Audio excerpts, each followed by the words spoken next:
This week's episode of I Was a Teenage Film Snob is not brought to you by Gifts of Cotton.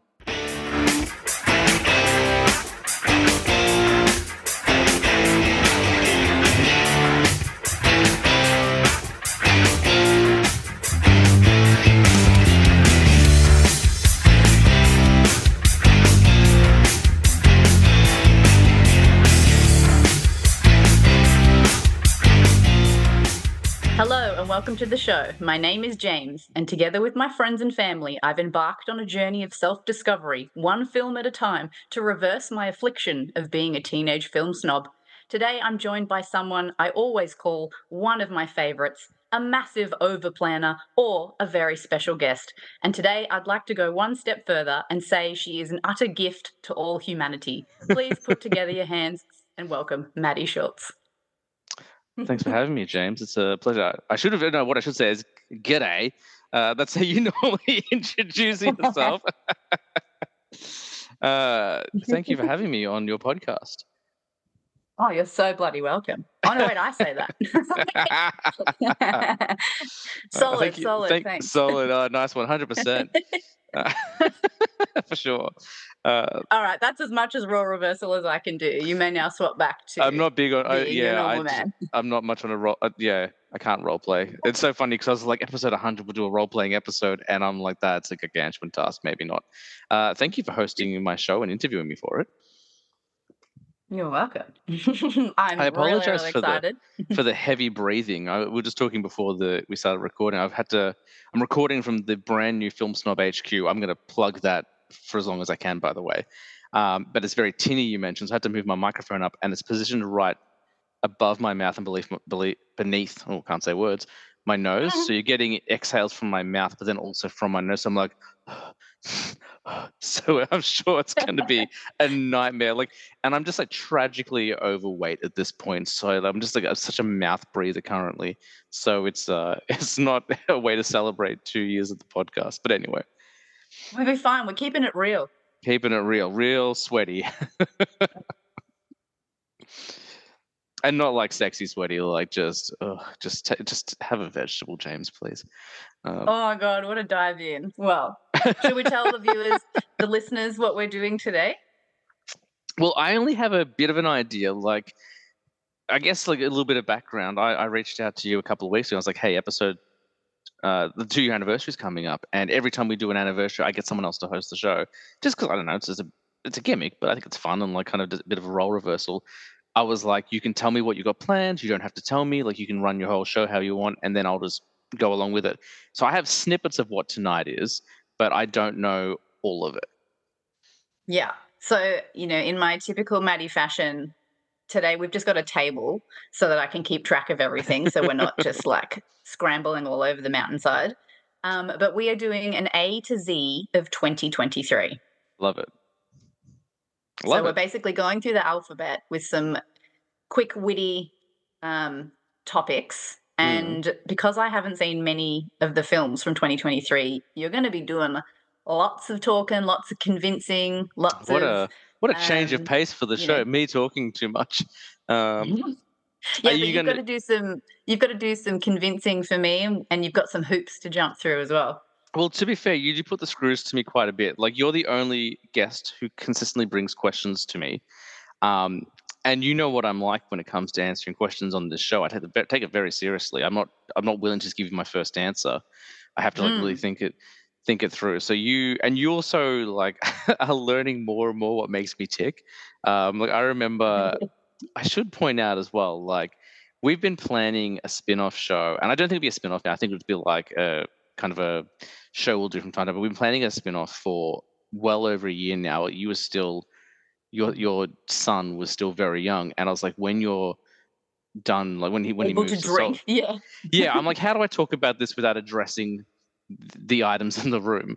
But basically, once he starts eating solids, we can do a drinking game episode, and we'll call it Drunk or Buck. We've been talking about doing that for over a year. And then my wife, Tina, came to me one day, and she's like, Maddie knows you really well, much more than I thought she would. I'm like, what do you mean? She's like, well, Maddie said you guys are going to do a drinking game, but she really wants to punish you. So she said that you have to if you get drunk and you lose the game, you have to walk to the house with no socks on. I was like, she does know me. I do. I know how to make you really irk. I think we talked about that because you're a and people are like, get to the, what is this, Quentin Tarantino? Stop talking about feet. That's a film reference. We talked about this once when I was still part time, like how you only love being barefoot, and I am the 100% reverse. I'm like, nope, never Yeah. shall my skin touch anything other than a sock. Yeah. And I'm one of those weirdo people that's just like, shoes. What is it? What's Hank Azaria say in The Birdcage? I cannot wear the shoes. They make me fall down. I'm one of those people. I'm going to disappoint you and the whole audience by saying I still haven't seen The Birdcage, but it's on my list. You're like, well, you're like, B is for Birdcage, so go do it. Nah. Well, with that segue, let's just get straight into it then, because I wanna put you through your paces, buddy. I appreciate. I'm very excited. Like I've told you multiple times. Like I'm really excited. I always love having you on the show, but I feel like this is. I don't know. I don't think anyone can be disappointed with this episode. I just know in the mastermind you are. I think we're in for a good time. Yeah, it's gonna be athletic. It's gonna be mental gymnastics for sure. Watch me do pikes and hoops and flips and stuff. You can't do a hoop. I don't know what I'm talking about. Yeah. Well, anyway, A. Here we go. A is for awards season, and I know you're not massive into the award seasons, but I would like you to tell me what award, just straight up, who you think's going to win Best Supporting Actor. That's all. Just that Question one. Yeah, I'm just getting in easy. Best Supporting Actor. Who do you think? I think it's going to be. I actually answered this the other day, and now I can't remember who I said it was.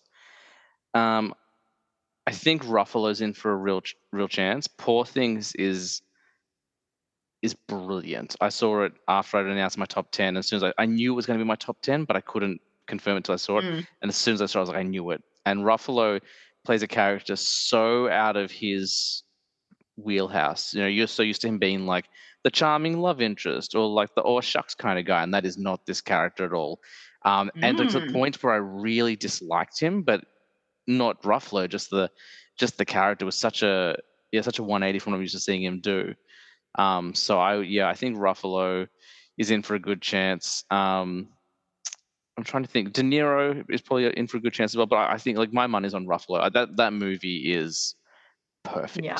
I posted about when I saw it. I'm like, this is going to be.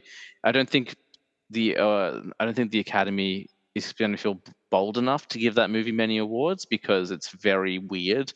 And or polarizing, sort of. It's polarizing. It's unusual. It's definitely the weirdest film to be nominated that I've seen, but also it walks this very weird line between feminism and sexual exploitation, and I think it's a tough one to touch. Yeah. I lean on the side of feminism. I think it's very much a feminist film, but others won't say it that way, and I don't think it's safe enough for the Academy. But I hope I'm wrong. I do hope I'm wrong, because to me, it's the best film of 2023. Excellent. So some of these I have like my own answers for that I can chime in, and others I just can't. So for this one, like I just haven't seen enough of the big ones that have been nominated, so I can't answer that at all. But I have seen a few clips of Ruffalo, and you're right. Like it's a very unexpected performance. I would say that entire cast is great. Yeah. But I feel like, particularly him, it's unfamiliar territory to be 100%. Viewing him. So, yeah, I'm happy with that. All right, here we go. We're moving on to B. B is for Boyfriend of the Year. You need to choose only one, just one, for yourself. Who's your Boyfriend of the Year? I'm going to choose one for myself. And you're going to tell me who yours is. I'm going to quickly tell you who mine is. But then we've got to, like, fight them Tekken style. We've got to, like, decide between those two who is actually the better boyfriend. Oh, I need to look at my list from last year. Yeah. So you've got to pick a boyfriend. I've picked my boyfriend. So do you want me to go first while you're looking?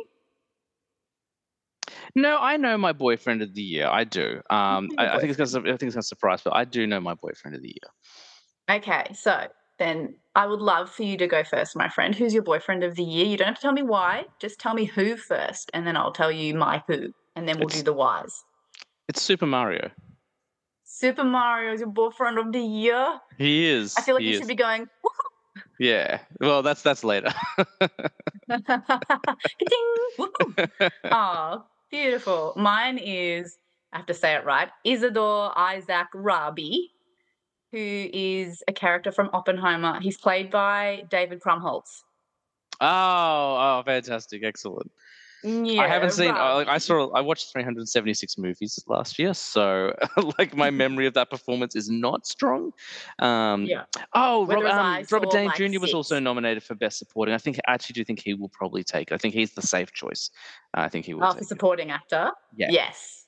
Yeah. Oh, yes. He's a very like expected safe choice. Yeah. Yeah. Okay, Not so that your this performance is boyfriend Super bad. Mario. He's great. But yeah. Anyway, sorry. I just remembered who it was. And I wanted to get that in before I forgot. My boyfriend is All Super right, Mario. so we're putting Mario against Rabi. Yes. It's going to be hard for me Okay, to so fight against Ravi because I don't remember much of him in that movie. well, you have to give me a couple of traits of Mario, and I'll give you a few traits of Rabi, and then we decide who's the better boyfriend. Okay. And you want me to go Go for it. first? You go, girl. He is Super Mario in this iteration especially is very much the eternal optimist. He believes the best in everyone. Mhm. He's very much has the opinion of no man left behind.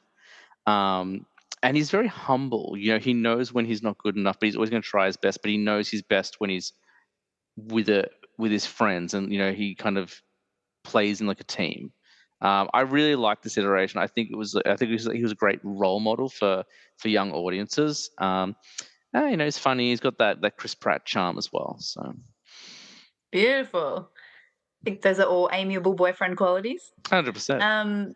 Rabi, lol, 100%. We're For sure. laughing because because I always say 100%, 100%, and James always says solid, solid, or for sure. And so Nice now we've one. accidentally Yeah. discovered that we're like stealing each other's by accident. We're very much the same person in a lot of ways. We are. And also those phrases just come so naturally now that why not? So I'm going to go that Ravi is incredibly empathetic / sympathetic of Oppenheimer. He knows exactly what demons and struggles are on his shoulders as the leader, and he doesn't feel the need to discuss them or overstep. He's just there as a support. Like, what do you need? Anticipating ahead of time that he needs to be somewhere to support him. Um, you know, he has a good little giggle and sense of humor when they first meet up at some university discussions. So he's very approachable straight away, and he's Yep. kind. He's very kind. Yeah, so I'll go with that: kind, approachable, and empathetic. I So feel like I will give you the honor of choosing who's the battle of the boyfriends. Who's going to win? Well, I don't want to give the cop out answer and be like they're both winners, but I do think that the qualities we've chosen are very similar. Pop out, you loser. No, that's not my decision. I'm just saying, like, I think it's interesting because again, I think I'd seen this category, but I had no idea really what it meant. I think at one point you were like best actor of the year or something, and then you changed the meaning of it. So, I think it's interesting with no preparation at all. And maybe you had some preparation, but I didn't know what you're thinking. The qualities we both chose were very, very similar in our boyfriend of the year. Look, I think yours has to take the edge for a reason that you didn't even mention. That's that he's a real man, whereas Super Mario was animated. So I'll give him the edge for being a real person. But he's like good boyfriend material for for level-headed adults, and Super Mario can be boyfriend for young giddy people. Yeah, we'll say that Mario can be like the first crush. Yeah, exactly. And I'll tell you what, this new movie, I think a lot of characters will be people's first crushes. Unintentionally attractive, a lot of the characters. Or maybe Oh, intentionally. amazing. All right, here we go. C. C is for chill the fuck out. What character do you wish would just like settle the fuck down? Oh, what a great question. Yeah. Do you know what's funny is I pulled up my list before and it was only my top 10 from last year, but I watched close to 50 new movies released in 2023. And so that did not help Come me at on. all. Let me have a look. Someone, you had to have been sitting there and just been like either maybe they kept doing something in their acting performance that you would just stop doing that, like stop, swiping your nose, or can you just stop rubbing your brow all the time in every single sentence, or Oh, maybe they were just, I was taking it or more maybe, just like their general yeah. attitude. Yeah. No, maybe Um, they were just having a big rant in a scene that you were like, okay, chill the fuck out. I mean, part of me feels like the entire cast of Saltburn. I think like all of them like did just constantly did, especially I can't remember the character's name, but Jacob Elordi's friend, the adopted kid. Like His cousin. yeah, cousin. I He needed, agree. yeah, him. He's like there are definitely heaps Yes. like Robert Downey Jr. and Oppenheimer need to chill out. There were other characters like Farley. Okay, so it's Farley. yeah, Archie Farley. Madakwe. I'm gonna go Farley. Yeah, like Nicolas Cage's Dracula need to chill out in Renfield, but I think I'm gonna go with Farley from Saltburn. He Oh, somehow well done. even more than Barry Keoghan, who like is not chilling out the entire film. Like, I agree with you. Often I found myself being like, oh, Farley, just fuck off. Like, just yeah, shut like up. he was the like in a movie filled with unlikable characters, he was the least likable for me. And to be fair, probably the most should have been the most sympathetic, but I was like, oh my god, shut up, I don't care. Hey, who my favourite character was in Saltburn? Was it Carey Mulligan's character? No, it was a tie between the butler and the dad. The dad is Fucking love amazing. them. Richard The E. dad was Grant, so great. like I was talking about this with someone before. I'm like, it's so funny because that's an insane movie, and every character seems to be in a different movie of their own, but somehow make it Yes. work. Like they're all. They've been spliced through like different multiverses just into this one manner, and all of a sudden you're like, oh, you've But it all grown up somehow together. works. How? It's and it's funny. Like when I watched it, because I really enjoyed Saltburn, and afterwards, because it was like you've never seen anything like it, and I was like, well, I've never seen anything like it since Parasite, and I've never seen anything like it since Talented Mr. Ripley. But the more I think about, like, it ended up being in my top 10, and the more I think about, it, I'm like, you know what? It isn't like the most original film. It's pretty original, but it's not the most original film. It's definitely like borrowed from other things, but definitely some of the most original performances I've seen in a film. Like Rosamund Pike is so genius in that movie. That is an Yes. actress who never gets like in a more in a world with more justice, she would have won a bunch of Academy Awards. Like this, she's such an incredible actress. I don't know if you ever saw I Care a Lot, but she's fantastic in that. No, I haven't, but I've seen the trailers. It's Yeah. amazing. It's so good, and she's excellent. It looks dark but good. Yeah. Yeah, I didn't know what it was. I just whacked it on one day, and like I was kind of like, "Oh, this is interesting." And then yeah, like it keeps taking these weird twists and turns, and I was just like, I don't know what this movie is, but boy, is she fantastic in it. But yeah, okay, Farley and Saltburn is the one who needs to chill out the most for sure. Yes, let's do it. Awesome. All right. So next is D, and this is one that you've come up with. D for dinosaurs. Yes. And the sentence that I've written in my notes is obviously all films would be made better with the inclusion of dinosaurs, but you can choose one to include dinosaurs in. Which one would you like to include? I've been thinking about this one, and I'm sure there's like a clever answer. But my funny answer is Cocaine Bear. I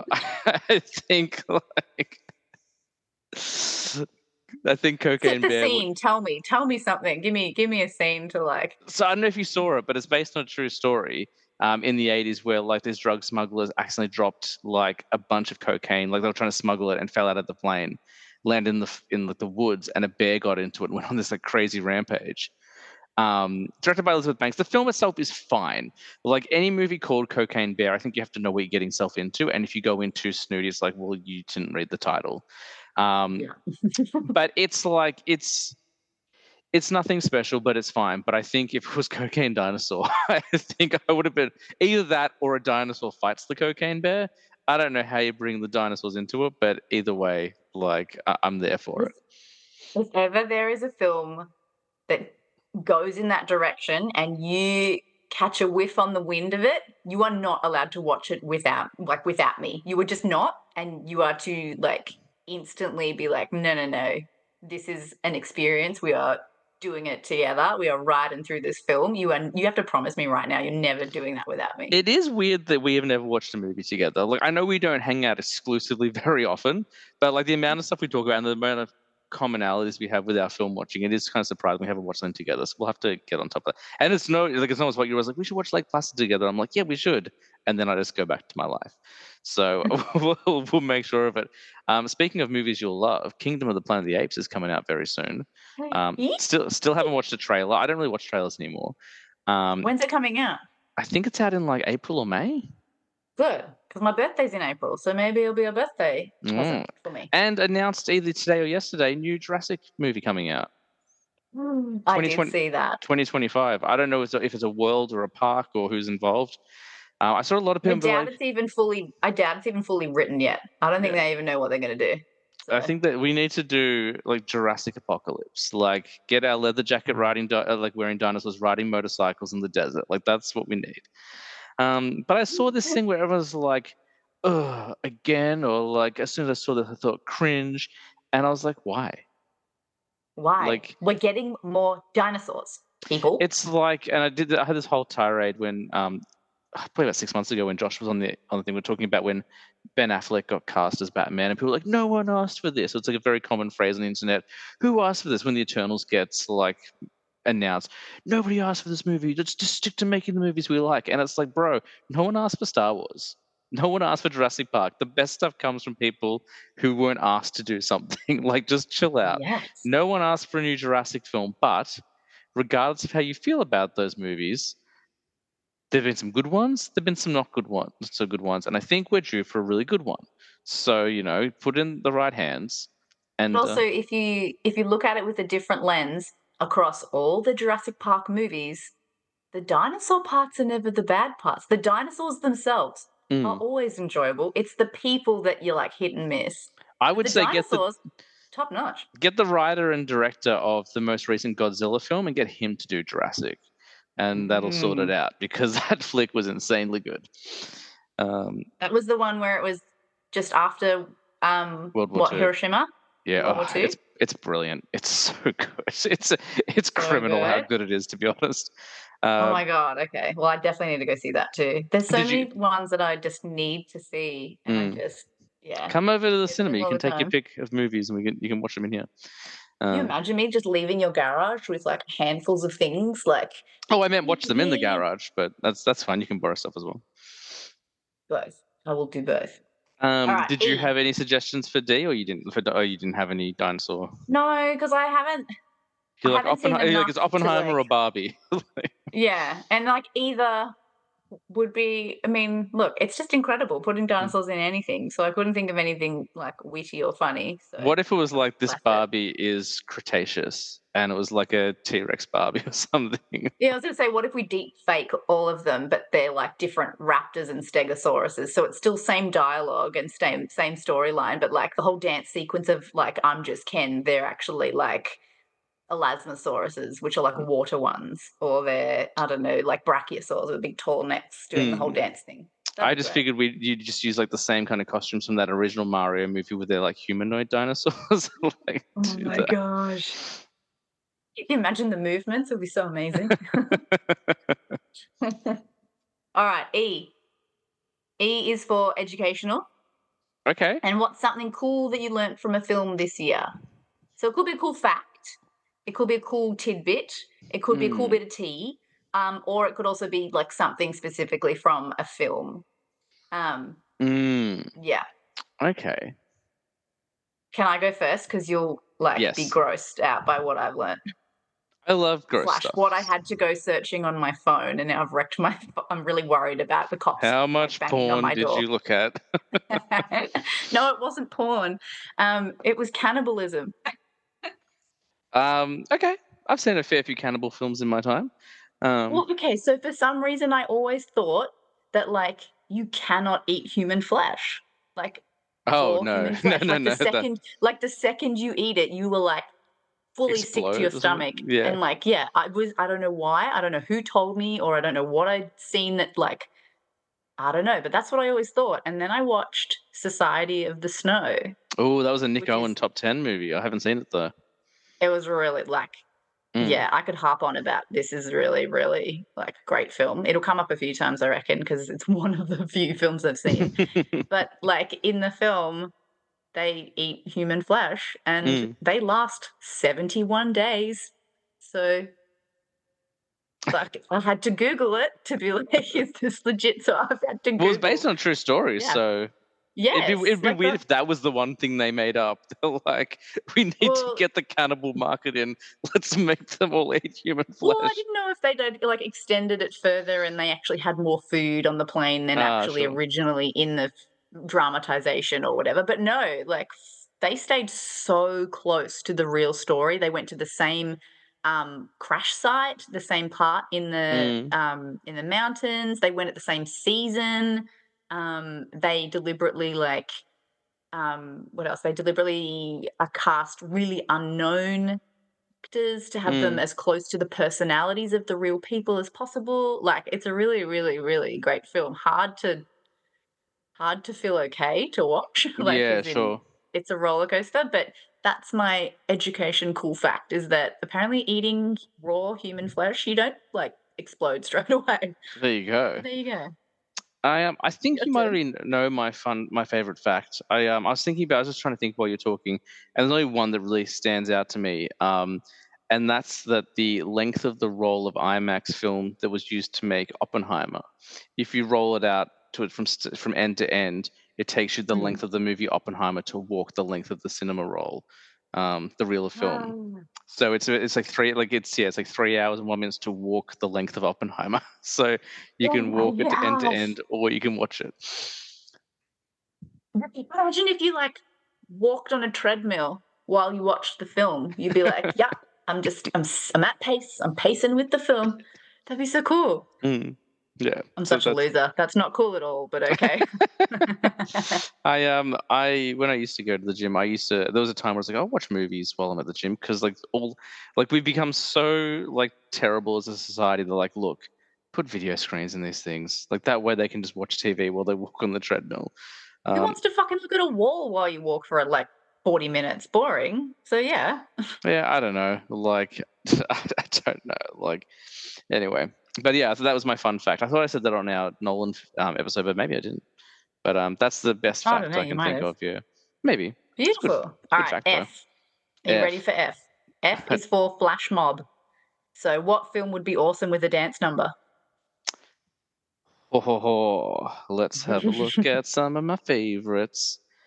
I love Uh, that you're singing your answers. I mean, obviously Oppenheimer would be great with the flash mob scene. Um, At which scene? Hang on. You gotta tell me which scene then. the I trial reckon scene. yes, I was gonna say exactly the same. They're in the Yeah. interrogation room and they're banging on the table to a drum beat, or they're Yeah. like jumping up on the tables, throwing their ties uh, off. I would also say I think Renfield would be great with the musical number. The Does Cage Nicholas have to I was like, Cage has to be the lead dancer? Yep. I think like because you haven't seen Renfield, I'm guessing. Yeah. I think you would love it because you love Cage, and this is like I liked the unbearable weight of massive talent, but my biggest concern with that film was that for a Nicolas Cage film about Nicolas Cage playing Nicolas Cage, it was very tame. Like it was very like restrained. I wanted it to Yes. be a little bit more insane. Whereas Renfield, he goes full Cage. And there's a really wonderful sequence where he goes to like so Nicholas Holt plays Renfield, his long-suffering assistant, and it's all about like codependence and like how you need to be your own man. So he's going to like this support group for codependence. And Dracula rocks up and finds out where he's been hiding and like slaughters them all. Brilliant scene. Musical number would have improved it, made it even better. Like with gore and viscera being thrown around while he's like doing like a rock opera. I think Kind of Renfield reminds me of what's the church scene in in Kingsman? yeah. Yeah. That guy Matthew Vaughn's got a new film out this week, Argyle, which I think I'm going to go and see. I'm very excited for it. Yes. I mean, look, Henry Cavill, yeah, sure, I'll go see it. Yeah, Henry Cavill with his weird hair. Doesn't matter what his hair looks like, mate. Yeah. I don't think I knew that. I didn't think I ever knew that you were a Henry Cavill gal, but now I Oh, know. absolutely. Yeah, I'm not looking at his head, let's be honest. That guy, I don't know how he is as built. I mean, I know how he's built. He takes care of his body. But yeah, that guy's insane. Like, He's a beautiful human. yeah, 100%. I agree. Yeah, Renfield would be my answer. Although Oppenheimer would be amazing. Would be pretty great. I like that we thought of the same scene for Oppenheimer. This is like, and I mean, this is like the third instance today, both on and off mic, where you and I have had the exact same idea in our heads. We're just melding into this. Some amorphous blob. I'm thinking of like a Rick and Morty gag, but I can't remember what they're called. Like chroma something. I haven't watched Rick and Morty in so long. I'm so many seasons behind. I love Rick and Morty. I'm a Rick and Morty fan for sure. All right, G, girlfriend of the year. Mm-hmm. But the question's slightly different. Okay. We're not battling. This time, you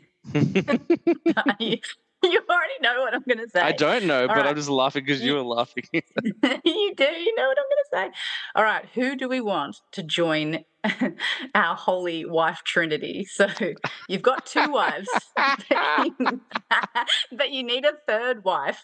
So what are we missing? So we've got Tina's qualities. We've got my qualities, but we need one more. We need one more wife. So who's your girlfriend of the year? This is a really loaded question because ultimately you're asking who would I cast as my wife. That feels loaded, but also it's who would you cast as the third one? You've got the OG, you've got the silly one, and now you need like who's making our team like top Here's A? the thing though, because who's my third wife? I'm casting my third wife, but also, what qualities are my first two lacking that needs to be improved by the addition of a third wife? You don't have to be lacking the qualities. You could just be like, I just want more of these qualities. I just want more strong independence. So Rosamund Pike, you're like, I want her. Not going to phrase it that way, because I'm a middle-aged white man with a podcast in 2024. Let me have a look. I'm not going to say sorry. I retract Rosamund Pike because we're not going actress, we're going character. Yeah, 100%. So I don't think we want, what's her name, Elspeth or whatever. Yeah, she yeah, we're not ready for her problems. I don't want anyone from Saltburn. Like, I don't want no. Like the only one from Saltburn I would like is like maybe the guy who drove the train, because he's probably a normal person. Let's have a look. What about anyone from Spider-Man? Go on higher pitch than that. That's I was going to get into my Anastasia impression, but I won't go there. Yeah, that's a very old reference for anyone who remembers. Remember when Anastasia broke the scene with I'm Out of Love, and people were like, isn't it incredible? This 30-year-old woman is writing pop songs. And everyone was like, what an achievement. What an old woman to start pop songs. Everyone was obsessed with her age because broken into the industry at 30. Like 30. Can you imagine? Like being 30? And it was like, and everyone was just like, yeah, it's crazy. That goes to show you the perception of the arts and entertainment industry. Like, considering that Anastasia at 30, she was divorced, she was 30. Basically, she was a pile of human garbage, according to reporters. They're like, how did she do it? How did this trash bag of a human? I would just like to confirm, those are not my opinions. I think she's very talented and probably a lovely woman, but very strange that was everyone's opinion. I'm going through my... I've just texted Tina saying we've gone on a tangent about Anastasia. Gwen from Spider-Man Across the Spider-Verse is a good pick. I do like Gwen quite a bit. Although technically she's like 16, so... Okay, no, she's out, mate. That's all of us going to jail. Yeah, exactly. 100%. Well, I mean, it could be platonic. Don't take it to a creepy place. No, give me a new wife. Give me a new wife. I want another wife.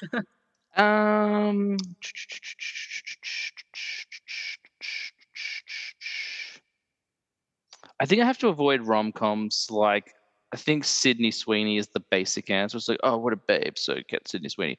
Although I'd never really heard of her or seen anything before Anyone But You, and I gotta say, like, she was really great. She's got this, I've said this a few times on the podcast, and she's got like this real like kind of modern bombshell thing going on. Like, if they give her some cool, like, I don't know, like, they're not making film noir anymore, but she would be the perfect, femme fatale with the heels click-clacking down the hallway. Like, she's got a real look about her. Okay. Um, Well, look, we definitely don't want Jennifer Lawrence's character from No Hard Feelings. no, like, she was very We don't funny. want Maddie. We don't need another Maddie, so, like, that's Is that fine. you? Am I expecting you to run naked down the beach and punch people in their genitals? I Like, fucking would. and They dating a stole my 17 clothes. date a 17-year-old boy. I have been camping with you, but no clothes were stolen. But now I know what to look out for. I'm gonna say Sam Carpenter from Scream 6. So she's Tell me. so Scream rebooted in 2022. So there's Scream 5 and then Scream 6, and they introduced kind of this new kind of core group of characters to kind of slowly take over the original ones. And in the first, so the two sisters are played by Melissa Barrera and Jenna Ortega, and the first one was very much Jenna Ortega's film. She's kind of victimized, and her group of friends one's been hunted. And in the second movie, number 6, they moved to New York, and at the end of 5, spoiler alert for a couple of year old film now, her older sister Sam murdered the Ghostface killer. But like, because it's a world of social media, like, she's been framed and they're kind of making her out to be a villain. So I think like her resilience, I think like she's like a very strong, bold character, but she seems really fun as well. So I think her. I think maybe her, yeah. Okay, so she's our new wife. Also, like, just want to cut Melissa Barrera a break because she just went through so much. She got dropped by the studio because she made comments about I don't want to get too political, but she kind of talked about the Palestine thing going on at the moment. Okay. And because of her like religious background, and I can't remember what her comments were, but she was basically like, people are dying on both sides. Like, we don't need to contribute to the hatred on both sides. Maybe just be aware that there was something very kind of even keeled and very kind of like down the middle, and because of that, because it wasn't anti-Palestine, people came after her, and she lost her job, which I thought was dumb. Full on, yeah. Yeah, like, we've talked about, you know what? I'm no more cancel court talk. Let's leave it there. I don't get too political, but yeah, but she's great, and she received a lot of hate after the 5th Scream movie because she's kind of been the new Nev Campbell, kind of replacing her, and a lot of fans didn't like that, and she got a lot of threats and stuff, like just like how how awesome the internet is. Yeah. And in the second movie, she had this whole speech about how, like, within the movie, her character is like, just received all this online hate, but it also rang true for her real life. And I was like, oh man, like, this poor woman. But she seems really fun, and like, her character is really cool and strong. So, and she can stop serial killers. So I don't know if you and Tina can do that. So the skill she's bringing to the relationship is that she can save us from serial killers. Well, there you go. We're definitely lacking in that skill, so that's all right. There you go. Long answer. That's okay. All right, H, hair and makeup. I was just thinking about like I haven't seen it, but like all the imagery and the clips and stuff I've seen from Hunger Games, the hair and makeup once again stepped up and was like a bit outside of the box and a bit interesting, and it made that already expected known universe genre slightly like different. It picked it up. It like I was impressed with that. It wasn't just the same thing again. Yeah. So I was wondering if you have any mentions for hair and makeup for any films that you thought were like it made you notice. Yeah. Hair, not so really much. You really dug it. You really dug it. Yeah, it was my jam. I can't think of a lot of examples of hair off the top of my head. Not a pun, but I'll take it. Like, it wasn't intended. But the best makeup, hands down for me, and I'll blend this with practical effects. I think it was a Spanish film. It might have been a Mexican film, but I think it was a Spanish film called When Evil Lurks. And it's a demon possession film. And in a year where we got a new Evil Dead film that, for me personally, didn't quite hit the heights I was hoping for, this movie really slotted into its place. Like, there's some pretty gnarly like makeup, like gore effects and stuff like that. When people get possessed, they become basically like human potatoes. They're very like bloated and disgusting. But then, like, without getting too graphic, there's a woman who headbutts her head out of existence when she like rams against an axe. That was really gnarly. There is, a scene involving a child, and I'll probably leave it there, considering you have two very young children. I've got a young daughter, but maybe one of the most brutal scenes I've seen for any horror film, and they happened to put a child through it. I was like, holy Christ! And they went practical as well. But I'd read about it in advance, so I was okay. I was prepared for it when I watched it, and it wasn't as bad as I was expecting, but it was still pretty gnarly. So When Evil Lurks, I think, had some of the best makeup and practical effects of the year. Definitely the ones that sit with me the most. Saw X, probably a close second. They had some good makeup as well. Oh, and was this? Hang on, what was the name of the first film that you were talking about? When Evil Lurks. When Evil Lurks, and is it like dubbed or is it subtitled? Yes, or it's subtitled. Yeah, I'm sure there's an option to watch it in English. I watched it on Shudder, which No. is a horror streaming service. It's like $6 a month. Yeah. But I always watch. Listen to me. I always watch international films in the native language. Dubs So are do awful. I. How they're intended. Yeah. Yeah, the only same. exception is like Giallo films from the 70s. So there's old Italian horror films that did a mix of American and Italian. There's no clean dub. You have to just listen to the weird dub. But no, in like Yeah. international cinema, you have to watch in the native language. Like it works so much better. Yeah, I agree. I'm exactly the same. I don't mind reading subtitles. Like, Yeah, it doesn't bother me at all. It's hey, All right, one less book on your list. You can just read the movie. All right, I is introspective. What's a Mhm. film that made you like think inwardly or consider your own thoughts or your own feelings, or something just made you stop and like rethink? So I get that the Barbie movie was meant to be making lots of people sort of stop and reevaluate and figure out, the basis for, their general standpoints on things, or unlearn some, uh, I don't know, unlearn some toxic masculinity. Or Mm. so I would say, like, for me, Barbie obviously is what this question is surrounding. But for you, is there any other film that made you sort of be a bit more introspective of your feelings Yeah, and thoughts? 100%. It's actually I watched it today.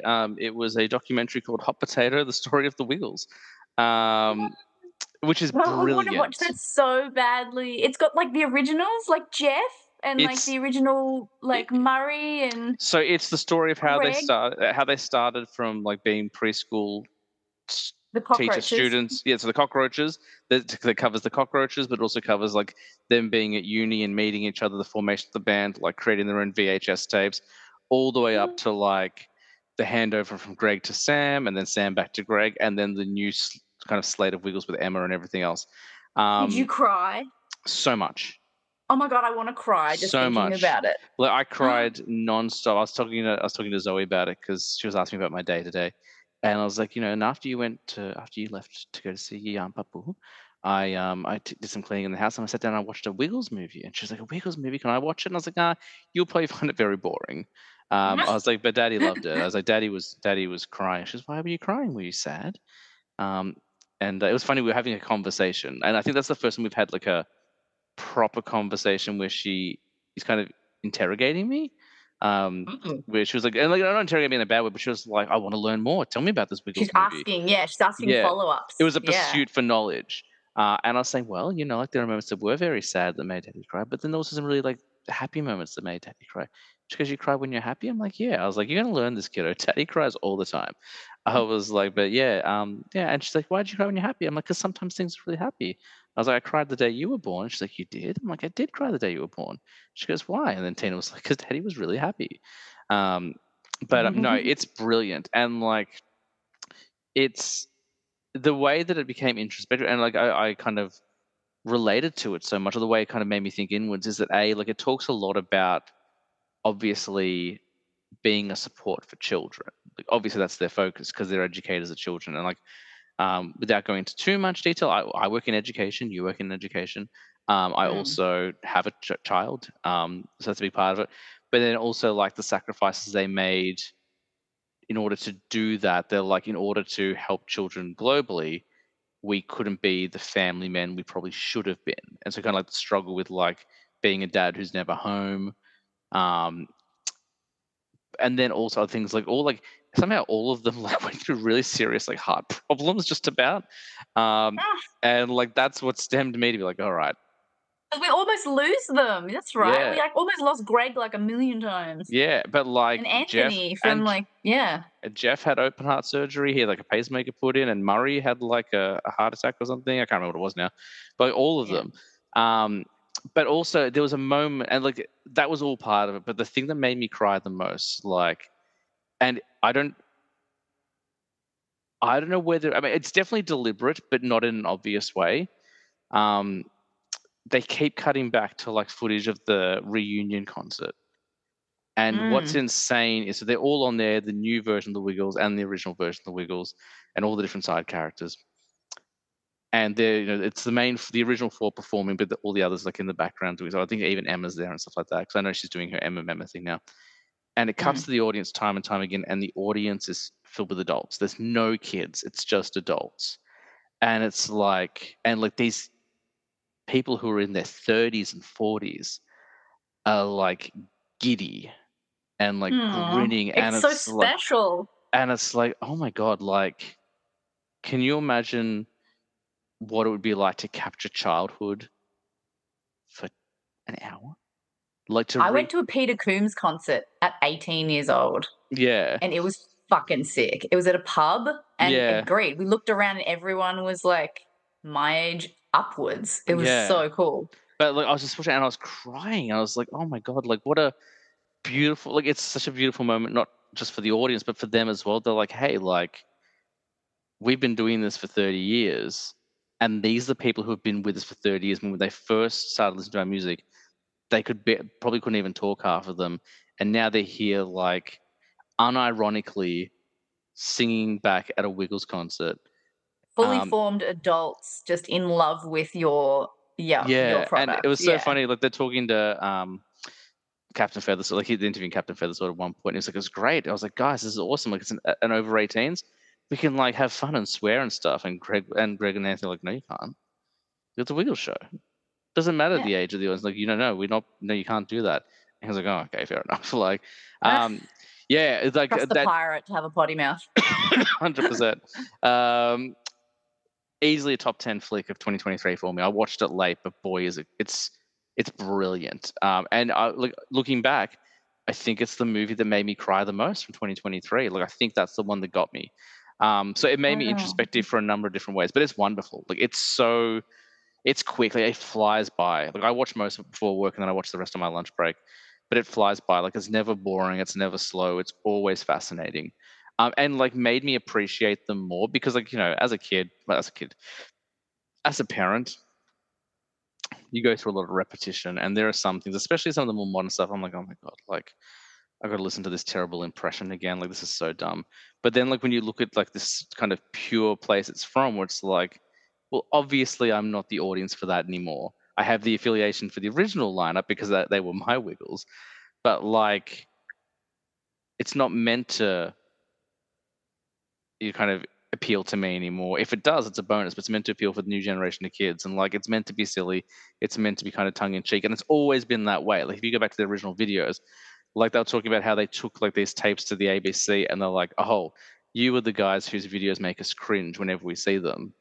And like and they're like, the only way we'll give you a TV deal is if you drop the dinosaur. Like the dinosaur shouldn't be part of the show. And they're like, okay, well, we know what we're doing, so we're not gonna do this. Kids love dinosaurs. Don't be dumb. Yeah. Yeah. So yeah, it's brilliant. It's fantastic, and that's probably the one that made me the most. Like, funnily enough, it was the one that made me the most introspective. So yeah. Aww, what a beautiful, beautiful answer. Yeah, I would never have guessed it. I just watched it on a whim this morning. So great. I'm definitely going to watch it. Is it on Netflix? Prime. Prime. Okay, I'm definitely watching it. Okay, Jay is for Jokes on You. A film that you thought was awful but turned out to be great. Oh, this is one of my ones. Yes. One that I thought was going to be awful and actually turned out to be really good. I think it's probably going to be. I'm just looking over here. I think it's probably going to be Influencer. This is another Shudder original. It's a horror. Well, it's more of a thriller than a horror film. But my buddy Michael from We Love Horror, like I came on. He's just returned to his podcast after 7 months, and he was like, "Hey, like for my first episode back, can you can you come on and we'll talk about like the best in horror of 2023? I was like, yeah, sure. And I hadn't watched a lot of horror, so I was trying to cram in the first week of January. I think I watched 12 horror films. You're doing your homework. I'm very proud. Yeah, I'm up to 40 movies for the year already, and like we haven't even had 40 days. It's just I did so much cramming, and he was like, "Oh, you haven't watched Influence? You should check that out." I was like, "All right." And the first 5 minutes, I'm sitting there, I'm like, "What is this trash? Like, what's he?" I'm like, "It sounds." I'd seen the like screen grab on the app time and time again. Like, that is not for me. But he recommended it, and I take recommendations seriously. But it's like it's all like kind of like this social media influencer, like doing all their photos and stuff like that. I'm like, I don't know, man. This feels like it's made for someone not of my generation. And it takes 20 minutes, but there's a twist. And I might as well spoil it for you because unless you're going to get Shudder, you probably won't watch it. I love horror, let's be honest. So, It's not yeah. really horror. It's more of a thriller. But basically, like she meets this girl, and you think like, and you can get the feeling like this, the vibe is kind of off, but you're not quite sure. But for the first 2 minutes, you're following who you think is the main character, and then she gets abandoned on the island, and this other woman steals her identity, and it turns out that like her whole shtick is that she lives on this kind of tropical island, and influences are always there to kind of like be like, look at my perfect influence for life, and she'll like abduct them, put them on this island, and steal their identity, and like use their money and stuff like that. I thought it was going to be trash, and it ended up being one of my favorite horror films of the year. Like it's so much fun. Like, and she's the villain, but you totally root for her. You're like, yeah, I want to see how far you can take it. Like, and Cool. she like so like she'll take the like she'll shoot photos like videos of like she'll be wearing their outfits because she's stolen their luggage, and then using like video editing, like she'll mask their face over her so it looks like them posting and stuff. It's really like just really fun and silly, but I thought it was going to be absolute garbage, and it was really fun. So awesome. the joke was on me, 100%. The joke was on you. All right, K. K is for Kaleidoscope. This is also one of yours. A visually trippy, colourful, or beautiful film. I was really Visually. proud of that letter. I was trying to find K for so long because I was going to do originally for K and Q. I was going to do King and Queen, and I'm so glad I didn't because you've done boyfriend and girlfriend, so like it would have been just more of the same. Yeah. For me, it's tough. There are three. I'll tell you my three, and then I'll tell you what my favorite of them is. The first one is Oppenheimer, because whilst mainly for the first act of the film where you see Oppenheimer's dreams, and it's very reminiscent of Interstellar. Like that was very visually, but even still, like it's Nolan. He can't shoot a bad film, like a bad looking film, if he tried.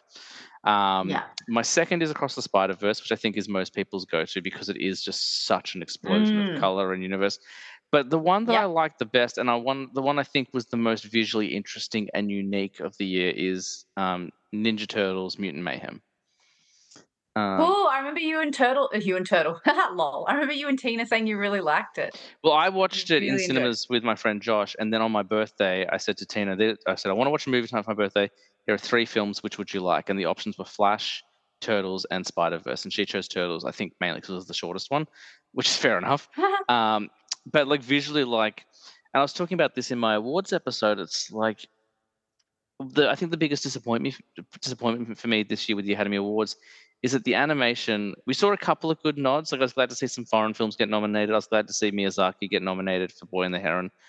But like Spider-Verse, I expected it. But Elemental, which I haven't seen, I'm sure Elemental is brilliant. But I was like, are we just going to nominate every Pixar film every year? Like just because it's a staple of animation? Like nothing against Pixar, but they have a very distinct style. I always know a Pixar film because it's got the same round shape. And like my one criticism of the Mario Brothers movie is like, oh, you just really went for the Pixar look with it.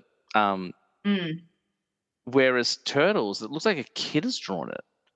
Like it's so fun, and like the coloring is scribbled in, and like it's very like enigmatic and like overwhelming of the senses. Like in the theater, it was just like you got smacked in the face with color.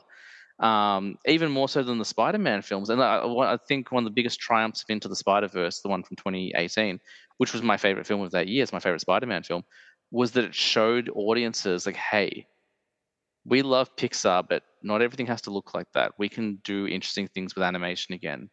Because it is of all the film mediums, it is the most creative. It is the most limitless. So why aren't you just going nuts with animation? And Spider-Verse this year, I thought last year was fantastic. but they were building on it, a foundation that's already been established. Whereas Turtles was like, hey, you've never seen anything like this. So I would go Turtles 100%, for sure. Yeah.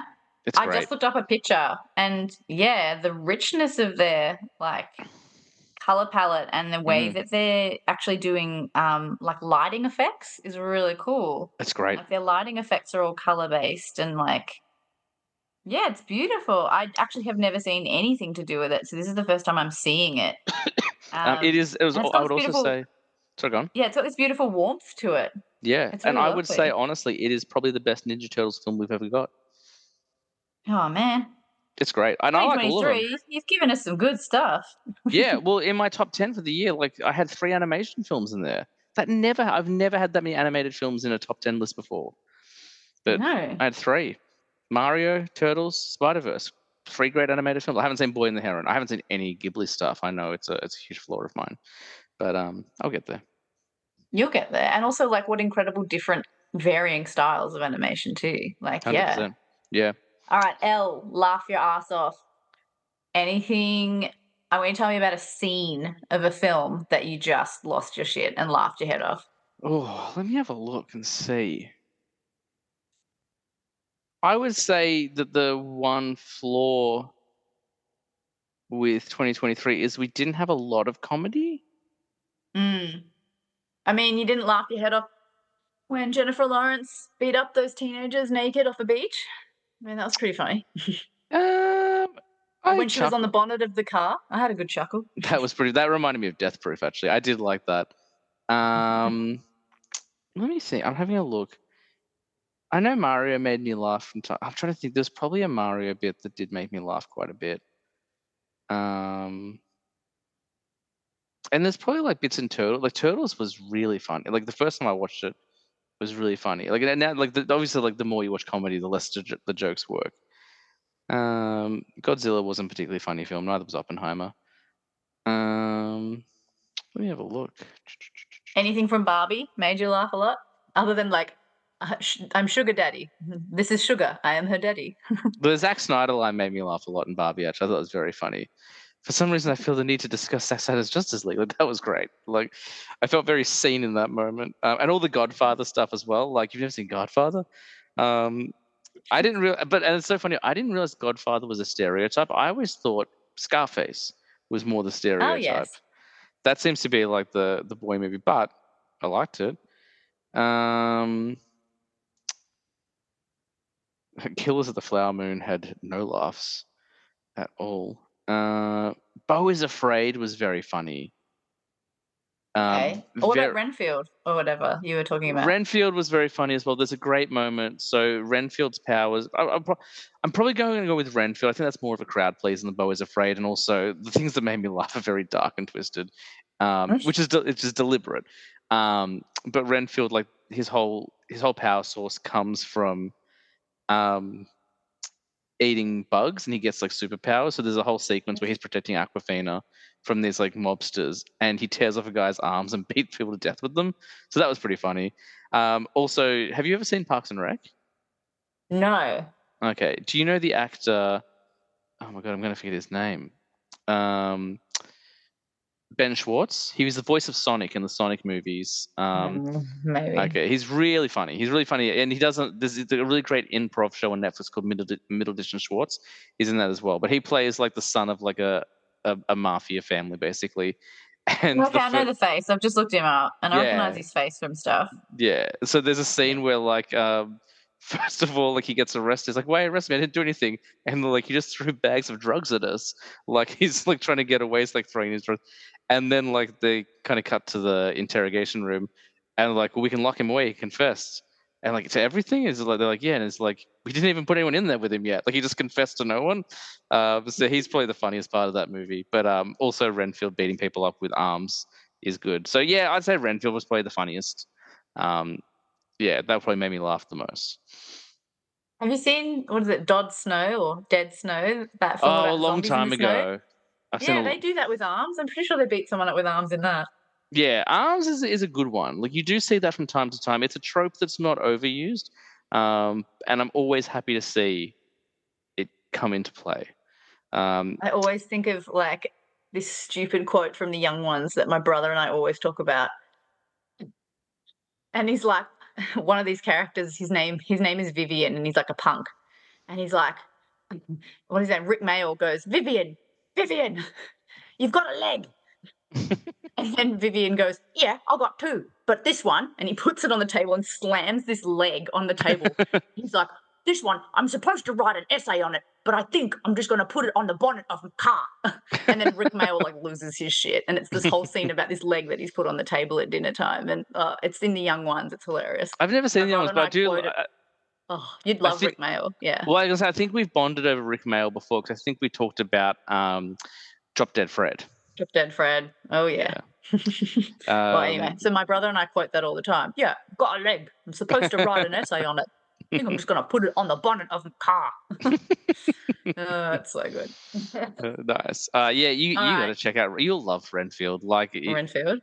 Yeah, because I know you like Cage. I feel like you'll dig Nicholas Hoult. He's very charming in that movie. And it's very silly. Like, there are scenes at the start of the film where they literally recreate the original, like, Bela Lugosi Dracula with Nicolas Cage. Sick. I love Crazy Cousin Cage. He's my friend. I think you'll dig it. All right. M. M is for masterpiece, but you have to think of a masterpiece in your head, and then you have to tell me the events of the story backwards, and then I have to try and guess what the film is. Oh, so I'm not telling you the film. I'm going to tell you the event. Okay. So I have to guess, even though it's really dumb because I haven't seen many of these films, but you have to tell the events or some of the key events backwards, and I'll see if I can like sort it out. Just by the ones that you've talked about now, I feel like I've got bits and pieces of that I might be able to like not be so shit. Okay, I might have to like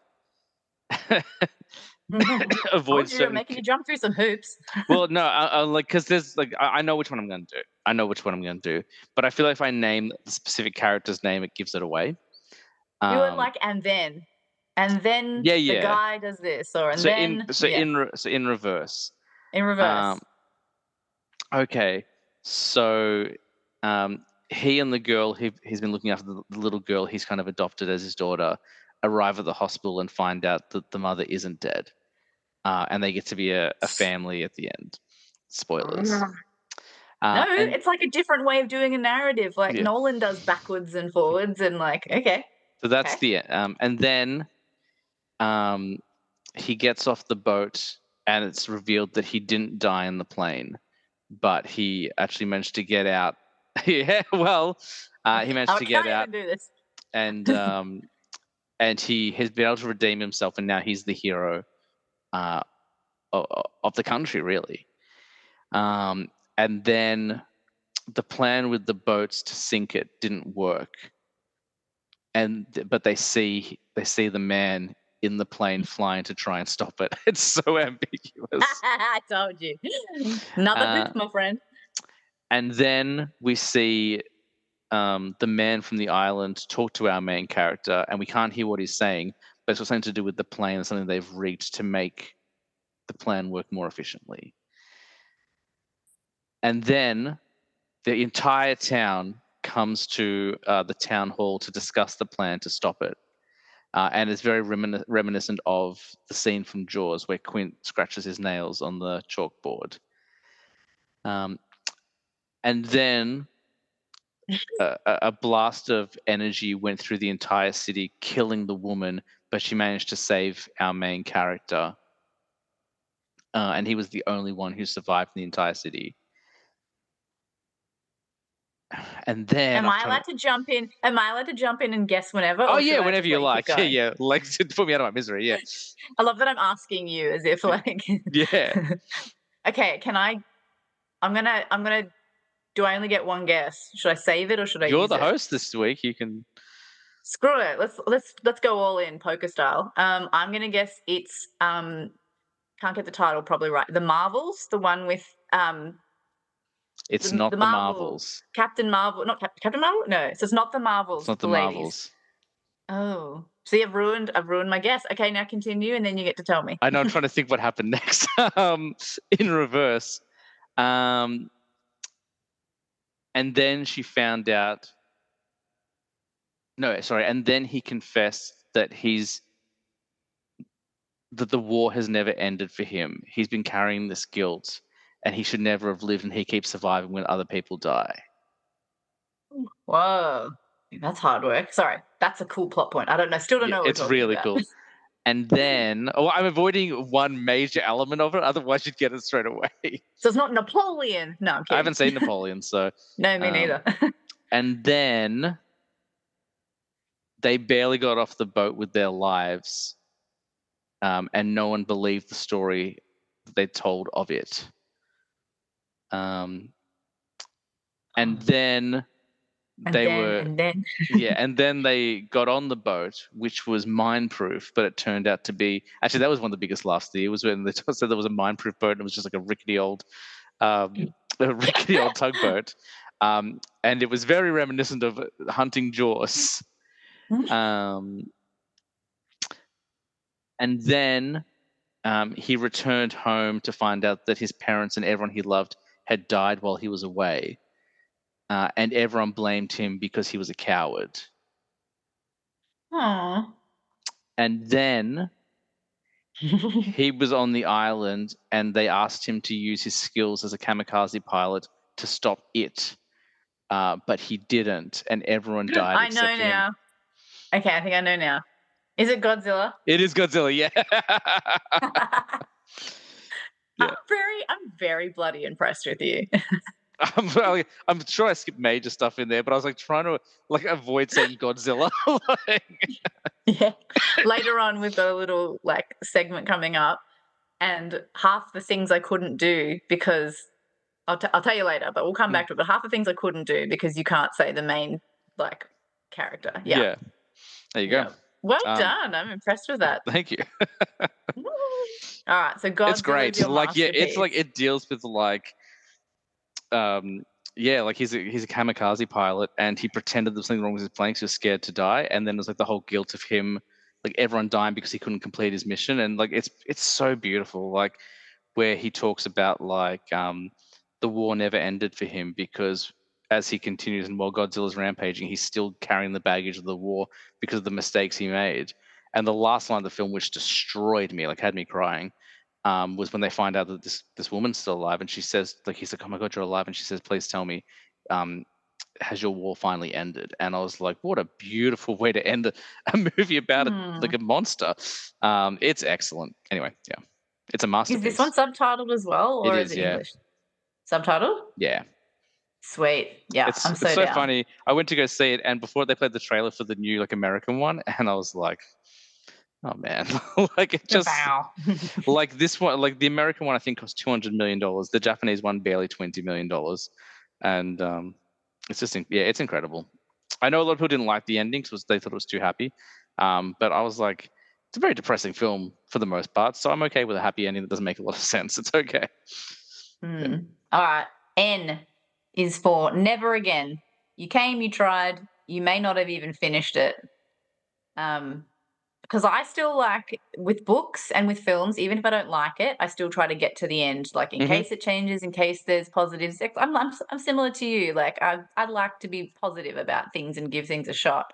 But is there anything that you were like, I tried, but just really couldn't get into it? Because I tried yesterday, I tried Rebel Moon.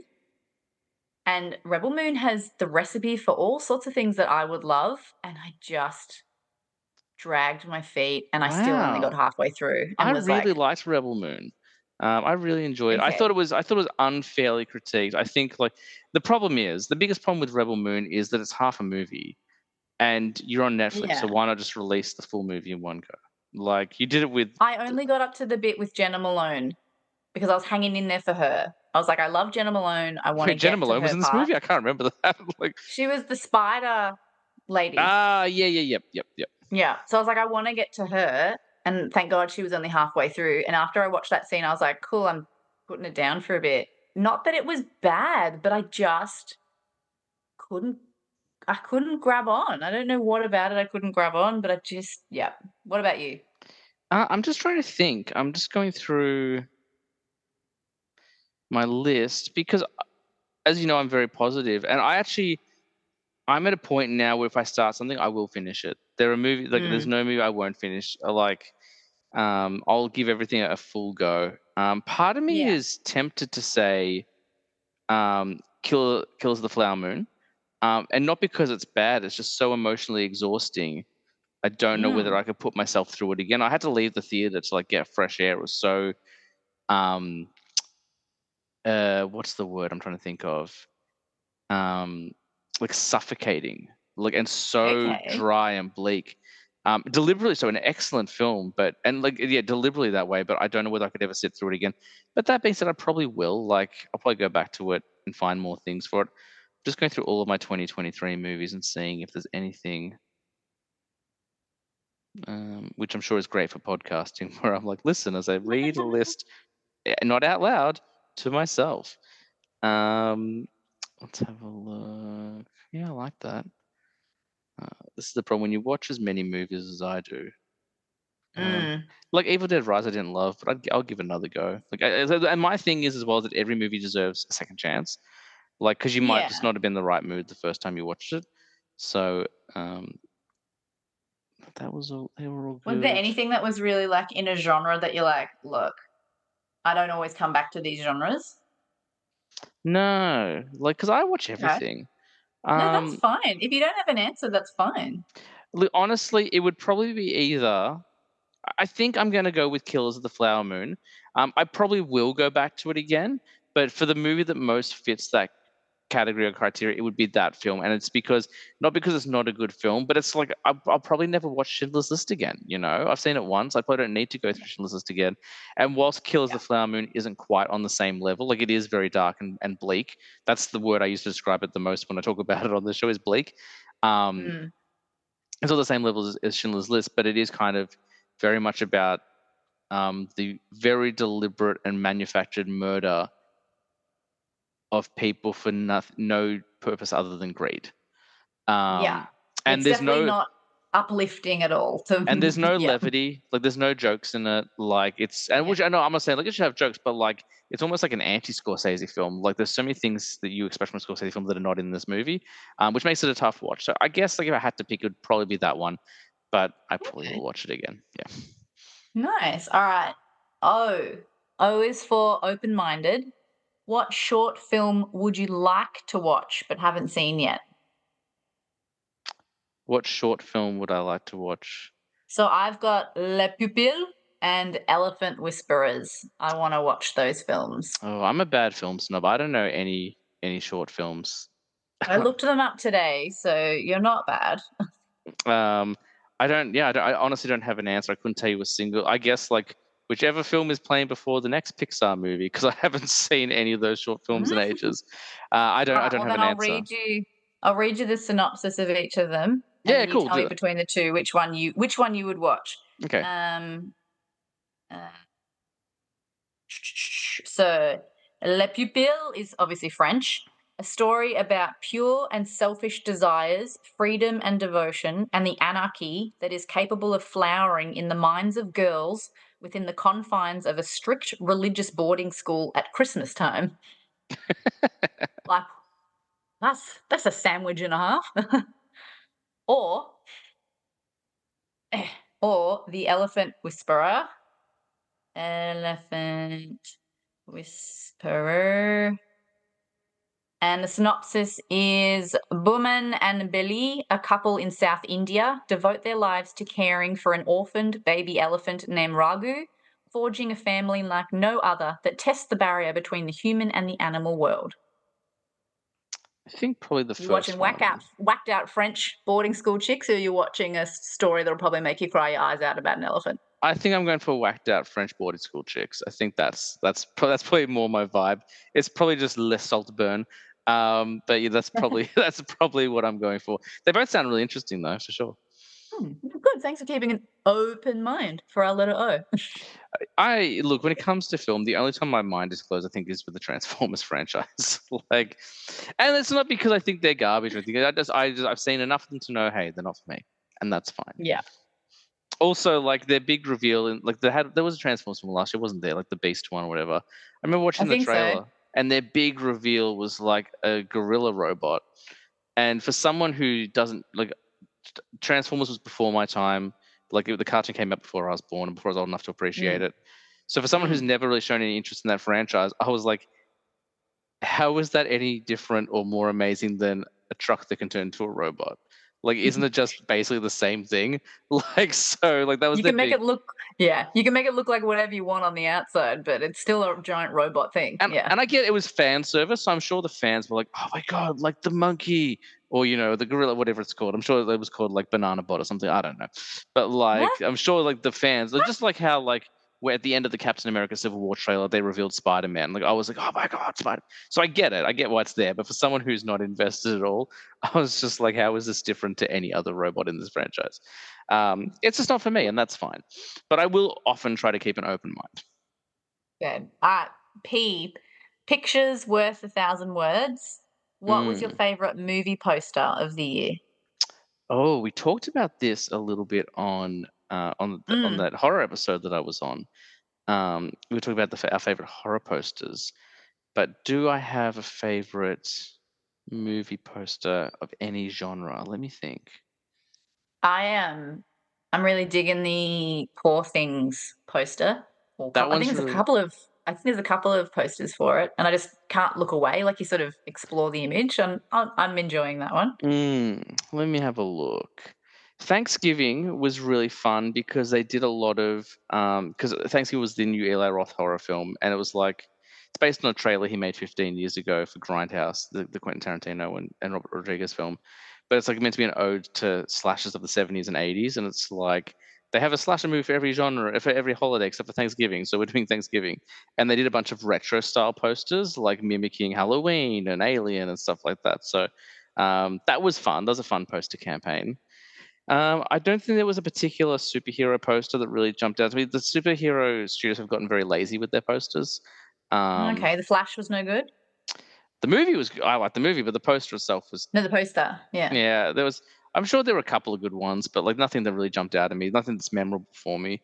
What about Ninja Turtles? Ninja Turtles had a good poster or not? I don't remember the poster for Ninja Turtles. Oh, damn. Yeah. Um, I'm just looking over. I thought the Mario Brothers character posters were quite good. Um, I think I'm going to go with the same one I went for on that horror show, and that would be When Evil Lurks. It was a very simple poster. It was just a red poster, like abrasively red, like in your face red, and then a silhouette of just a woman holding an axe towards herself, like so very, like exactly what's about to happen in the poster, but it's just very simple, very effective. It's very 28 Days Later. Yeah. Yeah. Like it's like and like it's like a picture's worth 1,000 words. You didn't need to make it complicated. Like that was just like I know exactly what I'm getting myself into with this movie. At least I think I do. So I think it was a really strong contender. There was a couple of good ones, like the new Saw film. There's a cool one where they took all these bodies, like how you say like body art, where people much more flexible than me will take a pose and then it becomes like a larger picture. They did that for like Billy the Puppet and stuff like that. But I think for me, When Evil Lurks is definitely the one that's the most striking. Saltburn had a good poster as well. That font was a very deliberate choice and very effective. But yeah, I think I'll go with When Evil Lurks. Did you notice at the beginning of Saltburn, the text like shimmies? That was a really deliberate choice too, which I thought was really cool. I can't remember. Yeah. So the opening title sequence, we're walking behind Dingo. What's his name? Barry? God, it's gone out of my brain. What's his name? I can't remember the character's name, but Barry, like the Irish boy? Yeah. So we're following behind Barry as he goes through Oxford University, and the title sequence is coming up. And the text, the typeface is like slightly I have to go back and vibrating. check that out. Yeah, it's like vibrating on purpose. It's mimicking like when you're doing it through film. Cool. Oh, that's cool. I would also say like one that definitely needs to be acknowledged. I think the Barbie poster campaign was fantastic. Oh yeah, can you imagine everyone with the amount of photos that people got with all the Barbie like posters and cutouts and Yeah, absolutely. All right. Q is for quick watch. And I was going to make you tell me a short film you could recommend, but I've changed my mind. And instead, I want you to say one word for the first act, the second act, and the third act of Oppenheimer.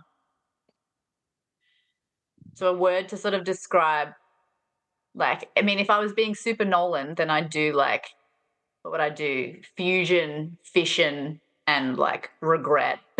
Oh, okay. Do you Yeah. want me to be smart with it, or I'm just using words that like? Any movie, yeah. So any, I don't know. I'm making it up on the spot. So it's a quick watch. So if you had to say to someone, first act, sex, second act, bomb, third act, black and white. I don't know, betrayal. Sex bomb repeat, and then it's just Tom Yeah. Jones. Ooh, 3 words. The one word for each act of Oppenheimer. Hmm. Mm. And it has to summarize the plot, or just like words that kind of like represent, like kind of like striking to me based on my viewing of it, or? Let's go with um let's go with summing up those acts. What's Ooh. happening in those acts, or summing up those acts. Enunciate. Act 1, restless. Mm. I was going to say frenetic, but I like restless. I think No, that restless. You're a king of words. I like this. Act 2, Time clock? Time crunch? No. Mm. um,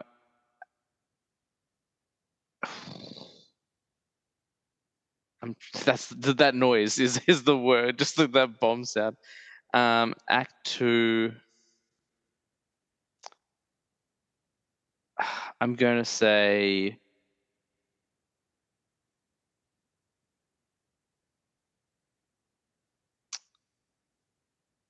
what's the word? I know. I'm trying to think of the right word. I'm going to say unity. Okay.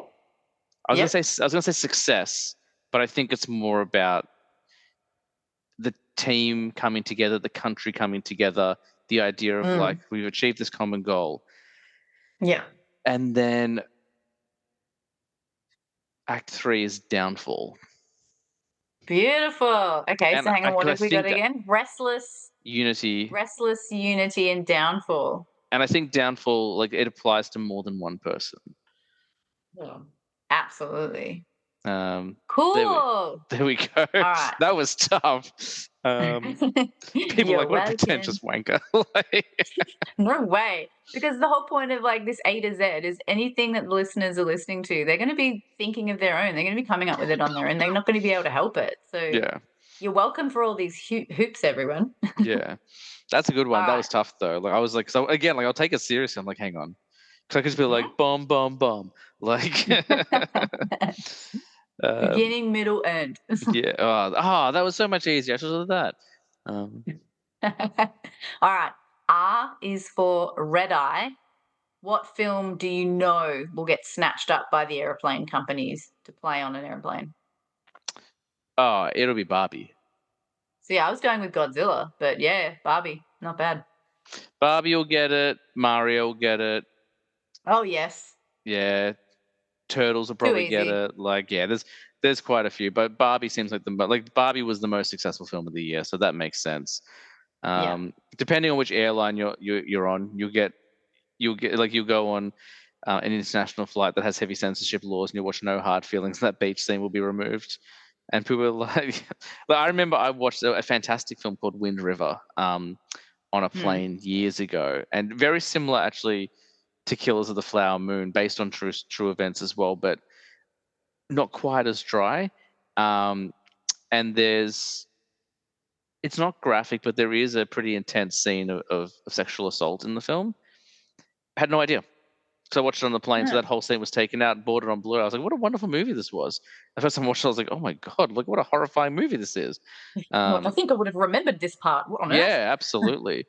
But yeah, I think Barbie is probably the most likely to be snapped up. Good Alright, question. I like that. so this one I already sent ahead to Tina because I was like, I want to see, like, Tina did really well, just because I wanted her to play along. S is not for Saltburn. I changed my mind. S is for substitute movie titles. So I've taken movie titles and Mm. I've found some synonyms for the words, etc. So you have to guess what the real title of the film is Okay. based on the synonyms that I say. I like So your this. first one, I had two different options, and I gave Tina one and she didn't get it. So then I gave her the other one. So the first one is sodium singe. That's Saltburn. Well done, my friend. Is that Would the you like one the you? harder one? Yeah, tell me the other one. The other one is the letters NA and then the word blaze. That would have been hard. Yeah. So Yeah, that NA is the I'm not great with. periodic. Yeah, I'm not great. Yeah. But I'm not great with my periodic table. I might have got it, but the definite one. I was definitely cool. I reckon if I didn't open with it, if I did it a few ones down, you might sort of get your head in the space. But I love. yeah, I'm all actually right. a big fan of this sort of stuff. I love kind of lateral thinking and like mind games like this. So this is my jam. Sweet. All right, here we go. Murder, Bloom, Luna. Oh, this kills the flower moon. Yes, it is. Well Yeah. done. All right, the next Why one. you want to murder Luna? That is a joke is that good dog. the listeners have never been exposed to. Like, what is that? I forget they don't know this in joke at all. Has Tina ever told you about Bottom Man? Yes, Bottoman or Madman and Joffus. Yeah. Oh my god. So That's James and Tina have two dogs. Yeah. One's called Loki, and he's just the most beautiful, snuggly, old, bristly man you've ever seen. Just chill, they like have- very much like his dad. Just like I'm just want to curl up on the couch. Yeah, he's adorable. And they also have Luna, and Luna is the Antichrist. No, She's I'm a kidding. beautiful moron. Like very and lovely she has- dog, but insanely annoying. Yeah, and she has a French accent. So, of course, Tina and James both personify and give them backstories and tangents and rants and jokes. And I get to hear both of them do the impressions and accents. And Luna is great. And she comes up with nicknames for everyone. And She hasn't come with a so my nickname in a while, yeah. Well, yeah, my husband's nickname and my nickname is Madman and Joffus. That's right. And I think like if I remember correctly, because obviously your husband's name is David, I think I said the name. I think I came up with it, and the connective tissue was like it's a biblical name, and she just gets like the disciples mixed up. So she's like, Joffus. I want to say that's where it came from. I think that's where it came from. I have no idea, but we still say it at our house. Because she's got a deeply Christian upbringing. Luna does. Anyways, I can't believe they've never, out of all the appearances that you and Tina have done together, there has never been a Loki and Luna. Yeah, Loki and Loki. He's just I'm a nice puppy. My name's Loki. I'm a good boy. And there was a joke. This is such a weird tangent. People were like, oh my god, this guy's an idiot. But when we first got him, like, we had this like ongoing joke that he had a job. Like when we went to work during the day, he had a job as well, and he was like, oh yeah, I'm a policeman. I'm a cop dog, but my dream is to be a stand-up comedian. Jokey Loki, the dog. And like his favorite joke is well, I just flew in and boy, are my paws tired. Like just the dumbest stuff. People don't understand how much I could just listen to both of you just like do the and now Loki there's and Luna one show. And now there's one like so Bottom Man. Again, I came up with Bottom Man, but I haven't. Tina's like like like Luna is Bottom Man, like that's her secret, that's her alias. I've actually never decided if that's the case or not. Like, so I always keep it ambiguous and like it could be. But Bottom Man is just Batman, but everything is substituted to be related to butts. So it's like, my name is Bottom Man, and the grim, it gets me down.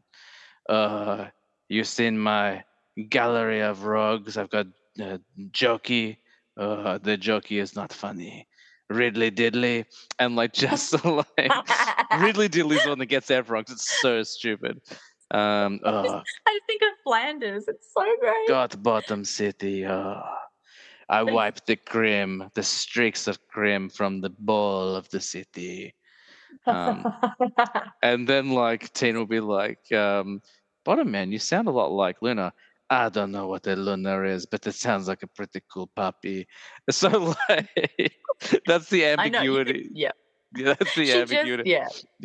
Luna just goes, and she's But Bottom she's Man is got probably some my pretty. favorite. Is my favorite one to do at the moment. And Zoe's getting really into it. Like the other day, we were at dinner, and Tina was like, "She's like, there's a crime. We have to call Bottom Man." I was like, "Hello, Bottom Man hotline. You've got Bottom Man. How can I help you?" And then like she's asking questions. I'm like, "Hang on, I've got another call coming through. Let me put you on hold." "Oh, thank you for calling the Bottom Man hotline. Your call is very important to us. Bottom, and like just the dumbest stuff.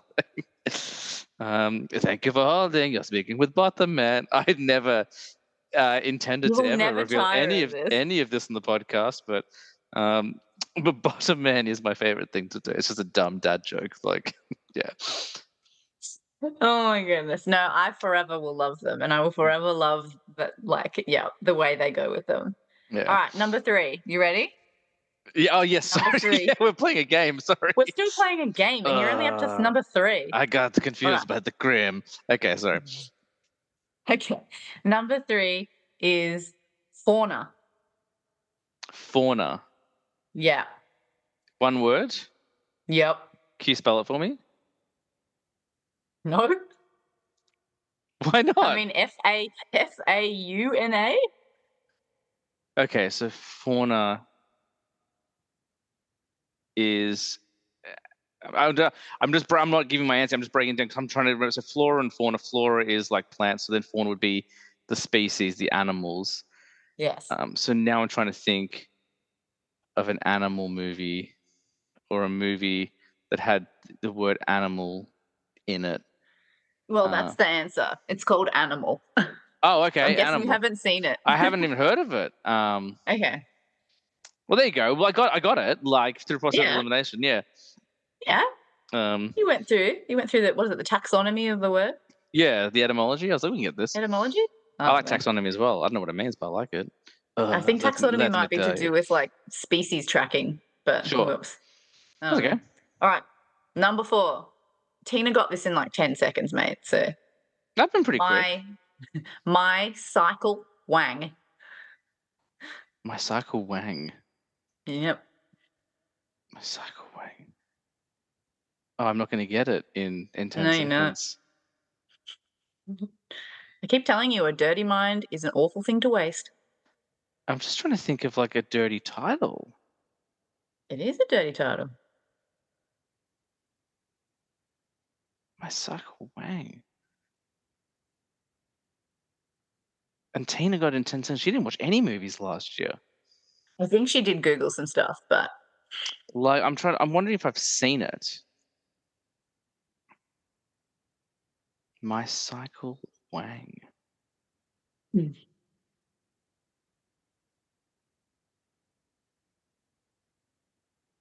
It's a short film. Oh, it's a short film. I wouldn't know then. I don't know any of the short films. So yeah. My bugger. All right. It's My Year of Dicks. Because I was gonna say something dicks. I thought that, but I don't know any short films. So if you've got other short films, I'm not gonna get them. But I didn't use Google like Tina. Oh, let me Google. She did all right. I don't know which ones she Googled, but she did pretty good. There's no way she knew that. I'm like, I don't want to throw my wife under the bus here on this podcast, but there's no way she knew that. Unless she's been Googling a certain movie, like. I'm not ganging up on her. She did great. Yeah, where's my third wife? Let's get her involved. Go on. Yeah, then maybe she'll take your side. It'll be 2 against 2. All right, here we go. Number 5. Pachyderm Muttera. We've spoken about it already. Oh, it's the short film Elephant something. I can't remember what the movie was called. Like I've already forgotten. Elephant Whisperer. Yeah. Oh, Muttera. Okay. I thought you said Muttera. I thought you said it It sounded like an Indian word, like Oh, no, sorry. Matara. That's okay. No, Yeah, sorry. Elephant Whisperer. Yeah, I knew it. Yeah, sorry, I completely forgot the title was called. But okay, yeah, Elephant Whisperer. All right, number 6. Mm. Quick Cross. Fast X. Yes, well done. Yeah, that was a Very fun good. movie. That was quite fun. Like it was, it was exactly what I expected it to be, but it was fun. That's good. All right, next one you'll get in 10 seconds. You'll love it. You'll have a good giggle. I feel like Luna would like this title. Huh? Water Guy, The Stray Empire. Aquaman and the Lost Kingdom. Yeah. Which, when I went to do my review, I was like, guys, I'm going to go see Aquaman and the Hidden Kingdom. I think it's called that. I can't remember what it's called because Warner Bros. Didn't market that movie at all. But yeah, I like that one as well. Had a very like Okay. Lord of the Rings vibe. Oh, okay. Yeah, all the villains' color palettes were like black and green. It reminded me of Kirathungul. So. Ooh. All right, well, there you go. Luna will now call Aquaman Water Guy. Ah, you seen Splashy Man? His little fish boy? Man. Yeah. All right, here we go. Last one. Okay. Operation Unfeasible. Mission Expired Impossible, Punishment. The Dead Reckoning Yeah. Part 1. Yeah, that was a great movie. Thank you. That was my favorite of the Mission Impossible franchise. I think it was really good. I remember while I was watching, I was messaging Nick Owen because he loves Tom Cruise. And I was like, man, if this film doesn't get nominated for sound, I'd be shocked. The sound editing on this is incredible. And then, like, literally a week later, I messaged him in full cast, like, it did got nominated. I was correct. Yeah, it is a great flick. That was fun. Oh, that was S. Yes. Well done. S. Okay, T, you've already told me T, so we can skip it pretty much. But T was therapy time. What's something that you don't think you'll return to? And so you said Killers of the Flower Moon. You probably just like if it's simply it was hard. If it's simply like you won't go back to it, then again I probably will go back to it, but it'd be a long time between sessions for that one. I don't need to go back to that for a while. Yeah. All right. U is for underrated performance. So there was so much buzz around heaps of other things like Ryan Gosling as Ken, Emma Stone in Poor Things, etc. Because there's so much buzz around those characters or those performances, which ones sort of got forgotten about, which were like excellent or just as brilliant, but you couldn't help but not talk about them because there was other things having so much buzz around them.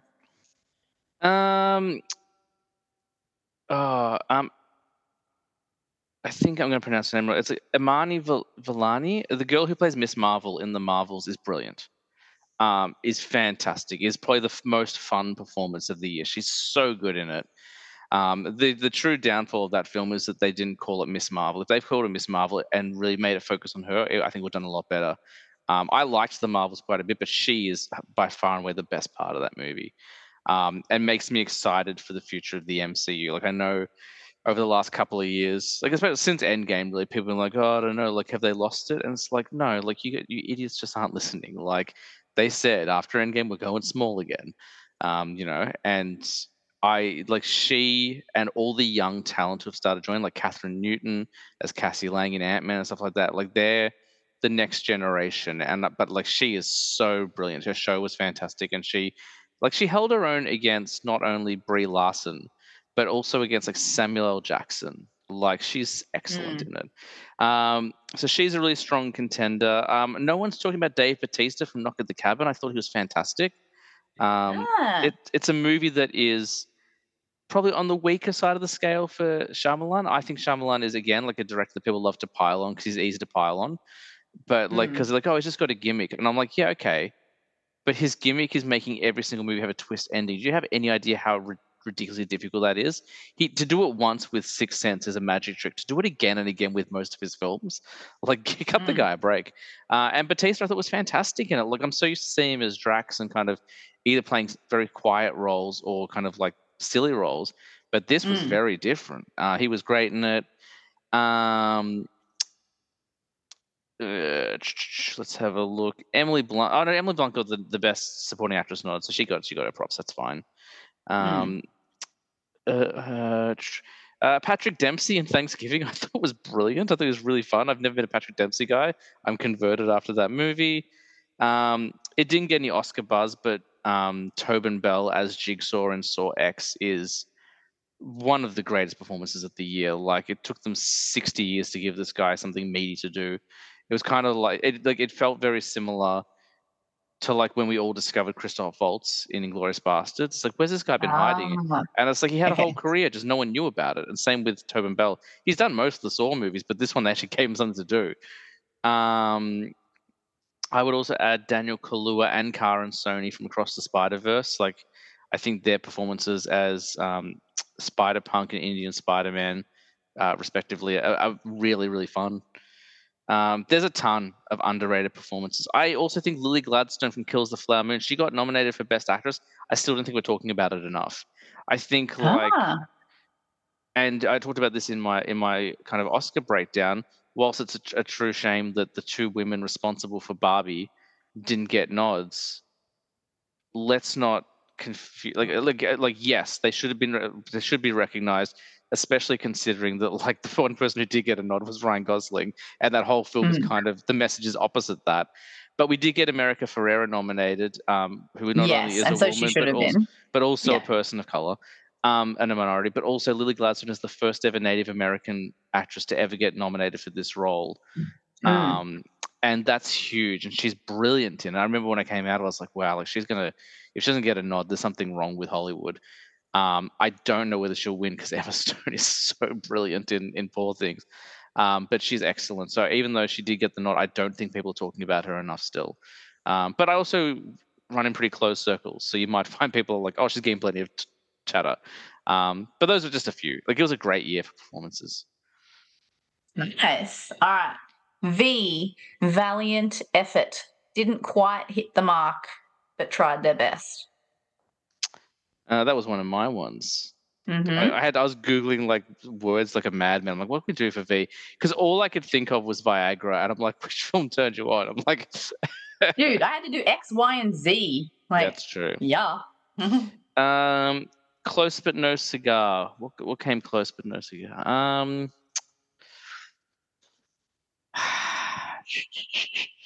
Yeah, what film did you just want a little bit more from? Hmm.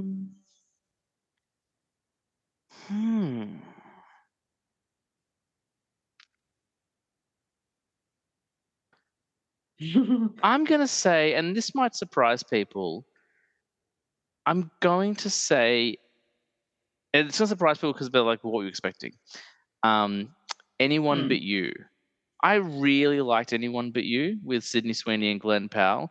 I'm not big on rom-coms, but I thought it was executed very well. And the thing I was least expecting was for me to buy into the romance as much as I did. What I would have liked more of was the comedy side of things. Like, it was, I went and saw it by myself, which is never the best way to see comedy, but I was in a relatively full theater. And I just think they could have pushed harder, especially because they were going for a raunchy comedy. I think they could have pushed a little bit harder on the laughs. Not to say that wasn't funny, but just kind of missing that spark. And I feel like adult comedy has been hugely impacted by COVID. Like, I've seen a lot of people recently online being like, comedy has been dying, since the Apatow era. And I don't think that's true. I think we had some great comedies all through the 2010s. But when COVID hit, Hollywood shut down just like the rest of the world did. And since kind of the end of the lockdowns, Hollywood has been like, we can only make movies that people are going to go to. So how many Spider-Man films do you have in the bank? How many Mission Impossibles do you have? Like, what are your tentpole films? Which is fine. I don't have any problem with that. Like, get bums in seats, get people back to the theaters. That makes sense. But people are back at the theaters now. So let's start investing in genres again. Like, I feel like we have kind of lost, I think since $1 billion at the box office became an achievable target time and time again, studios have lost sight of why we do this to begin with. Like, it's to entertain. Like, when was the last time you saw the $30 million like Suddenly 30 movie? Or like Made in Manhattan? I mean, like Made in Manhattan's not my jam, but Suddenly 30 is. But like, where are your small comedies with low budgets? Where's your independent film? Like, where's your kind of mid-range comedies or low-budget action films? Where's your Juno? Yeah. Yeah, do you know what I mean? Like, we're not really getting Yeah. that, or if we are, we're not hearing about it. It's not being marketed properly. I mean, hell, Warner Bros. Didn't market half their superhero slate this year. because they got a new universe coming. And like I saw people online being like, "Well, I'm not going to go to Aquaman because it doesn't matter because that universe is closing." And I was like, "Bro, before Iron Man, there were no universes. Like you would go and see a movie based on its own merits, and maybe you'd go see a sweet sequel. Like, why have we changed our stance on movie watching? Like, the audience has been trained incorrectly to only like people have been saying that about like, the Marvel films as well. Like, oh man, well, what does it mean for the phase? Who cares what it means for the phase? Focus on the story. That's why I think the Marvels was so underappreciated. They're like, well, it didn't do much for the phase, and it's like, yeah, but that's okay because we had 3 new stories to tell, and it wasn't perfectly balanced, and the villain could have been stronger. But it was very reminiscent of early Marvel where the villains weren't strong. But do you know what I got? I got Brie Larson being really charming. I got Iman Vellani just owning every scene she's in, and I got a musical number in a Marvel film, which I've never had before. I got to see things I haven't seen before. Oh, Ant-Man, Kang was ended. Spoiler alert: Kang was ended by his own career. Like he made some bad decisions, so don't worry about that. But they're like, oh, He was going down on his own. yeah, they're like, oh, like it was such a letdown. I was like, why? It's an Ant-Man film. Like, enjoy it for what it is. After Endgame, all I wanted from Ant-Man was to see some quality time between Scott Lang and his daughter. You give me that, I'm happy. And they gave it to me in spades. People have lost sight, both the studios and I think a lot of the audience have been, again, like they've been trained to respond to the billion-dollar movie, to respond to the tentpole, to respond to the universe building, forgetting that the whole reason we went there was to shut down for an hour and a half. Like, just go back to what's important. So, we need more focus on comedy. Anyone But You came very, very close. I went on a bit of a tangent there, obviously. But Anyone But You I thought was really, really charming and really fun. And I loved the romance side. I was shocked how much I did. But I think they could have pushed harder on the comedy. I think they could have gone a little bit further. That being said, they did what I would say is a relatively gratuitous sex scene for a rom-com, which most rom-coms wouldn't do. Like generally they kind of tend to like fade the lights as things get steamy. And they didn't do Came that. off to a window or yeah. Yeah, there was like there was it wasn't like it wasn't Jennifer Lawrence and No Hard Feelings, but it was very suggestive, and there was definitely I think there was some buns revealed, and maybe like I think maybe a slip of a nip, which you don't really see in rom coms. Which I was like, hey, hats off for them for like pushing the envelope a bit, because that's relationships and that's attraction. Like that's love and romance and attraction is messy and dirty and wonderful and sexy, and like that's one thing that Hollywood has always shied away from. Like, oh, well, celebrities don't have nipples, so don't show them. It's like, why? I got nipples, Greg. Can you milk me? That was a little Meet the Parents reference for you. I don't know. I appreciated them kind of going for it. I just wanted a little bit more on the comedy, but yeah, I don't know. I've lost my train of thought. I've just kind of rambled on. Valiant effort. Yeah. Yeah, you're like you had the valiant effort of the year was you trying to explain your valiant effort, James. Shut up. Cool. All right, W, would I lie to you? You have to tell me 2 truths and a lie, and I have to spot the lie. And they need to be about the films of 2023. So it could be production facts, it could be about filming obstacles, it could be Oh. about squabbles on set. I don't know, but I don't know things if I you have know any. about some films. I don't know if I have any industry tea. I was too busy watching movies. I wasn't really reading about them. All right, then what about the 2 length of the truths reel and of a film for lie? Oppenheimer. Sorry, go on. All right, what about 2 truths and a lie about like your experiences watching something? So for instance, like I cried during The Wiggles, like I now know that's a truth. Yeah, So that's where I yeah, was. That's where I was going with it. 2 I've truths got. and a lie. I have to think of films I haven't talked about too much. Otherwise, I'll you'll get already know. yeah, you'll get an early answer. So wait, 2 truths and a lie, or 2 lies and a Yes. truth? 2 truths and a lie. All right. I gotta think of my lie first.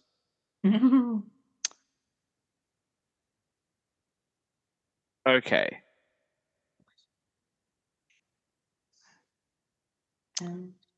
Okay, two truths and a lie. So I loved Guardians of the Galaxy 3, but I did think it was a little bit too long and they milked the ending a bit.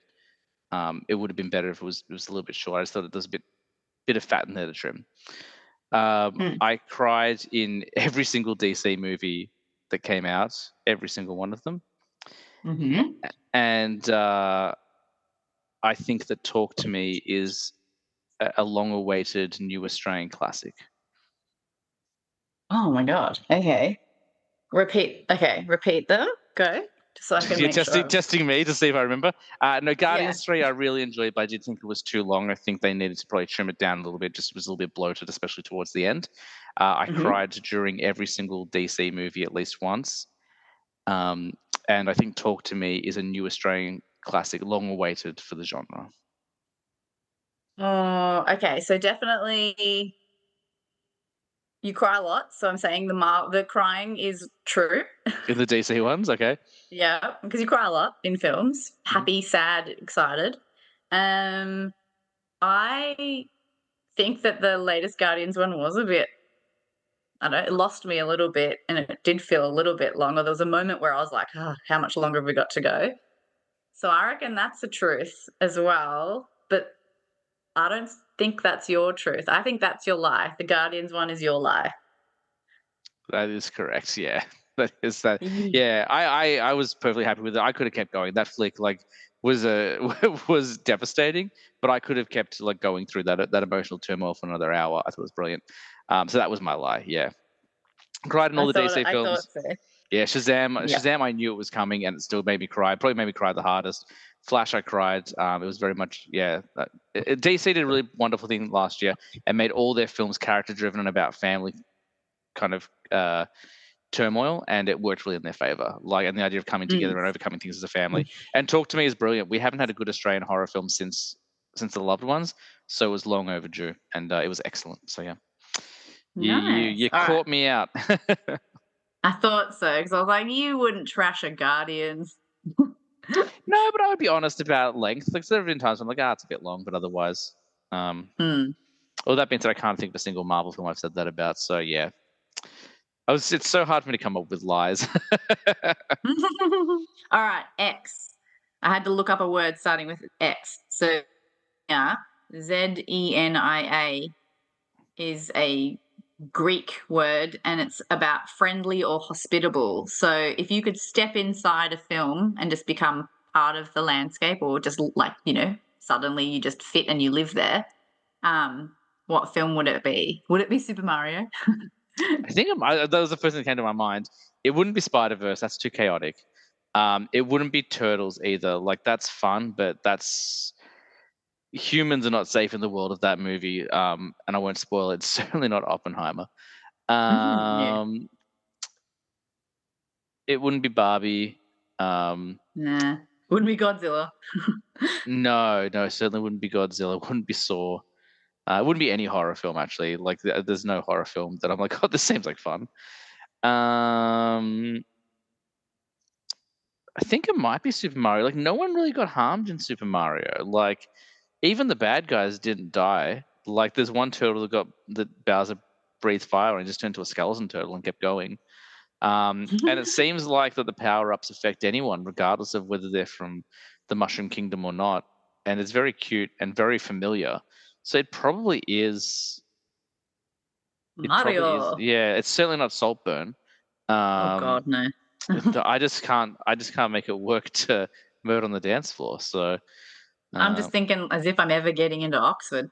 I would say, which movie had the biggest monster in it, Godzilla or The Last 5 Minutes of Saltburn? Two large-scale reptilians vying for top spot. I had an argument about Saltburn where someone I was talking to thought that his character. Oh my God, why can't I remember his character's name? I can't remember either. I don't remember. I'm terrible at remembering character names these days. Oh my God. I just look it up. I was just gonna. Yeah, I'm looking up. His name was Oliver. Oliver. Okay, so someone I was talking to was like, oh my gosh, Oliver, like he's one of those, mastermind. He's plotted this whole thing, blah, blah, blah. Like he's plotted out this whole thing and his, beautiful plan has unrolled and it's worked and it's so exciting. And I have to completely disagree. I I think reckon he's he's making very up as he smart. goes. Agreed. Okay, good. You are still my friend then. I Yeah. agree. I think he maybe had the plot to like get in with the friends and to become part of that friendship group because he decided that was, shiny because, they've decided what is it? The metaphor of him being a moth and just being drawn to light. I agree that that's how it I don't think it's started. even that But then much. I think well, for from then him. on, Sorry, go on. from then on, I was gonna say from then on, I reckon he's just rolling with each situation and literally working with it as a micro situation in these stepping stones. And I don't think he's thinking 10 steps ahead. I reckon he's just No, making the power play in each scenario step that he's got and just sort of no. I think rolling with it. I think he's very impulsive. Like, and he very much acts on feeling, not on. Do we need to stop for a second? No, all good.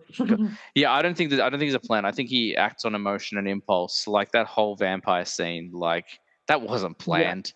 Like he saw her there. Like, I think he's opportunistic, but I don't Yes. think he's a planner. Like, I would even say I don't think he planned to get in with the group. I think he saw the group and was like, "Oh, it'd be great if I could get in there should the opportunity arise." But I don't think there was a solid plan there.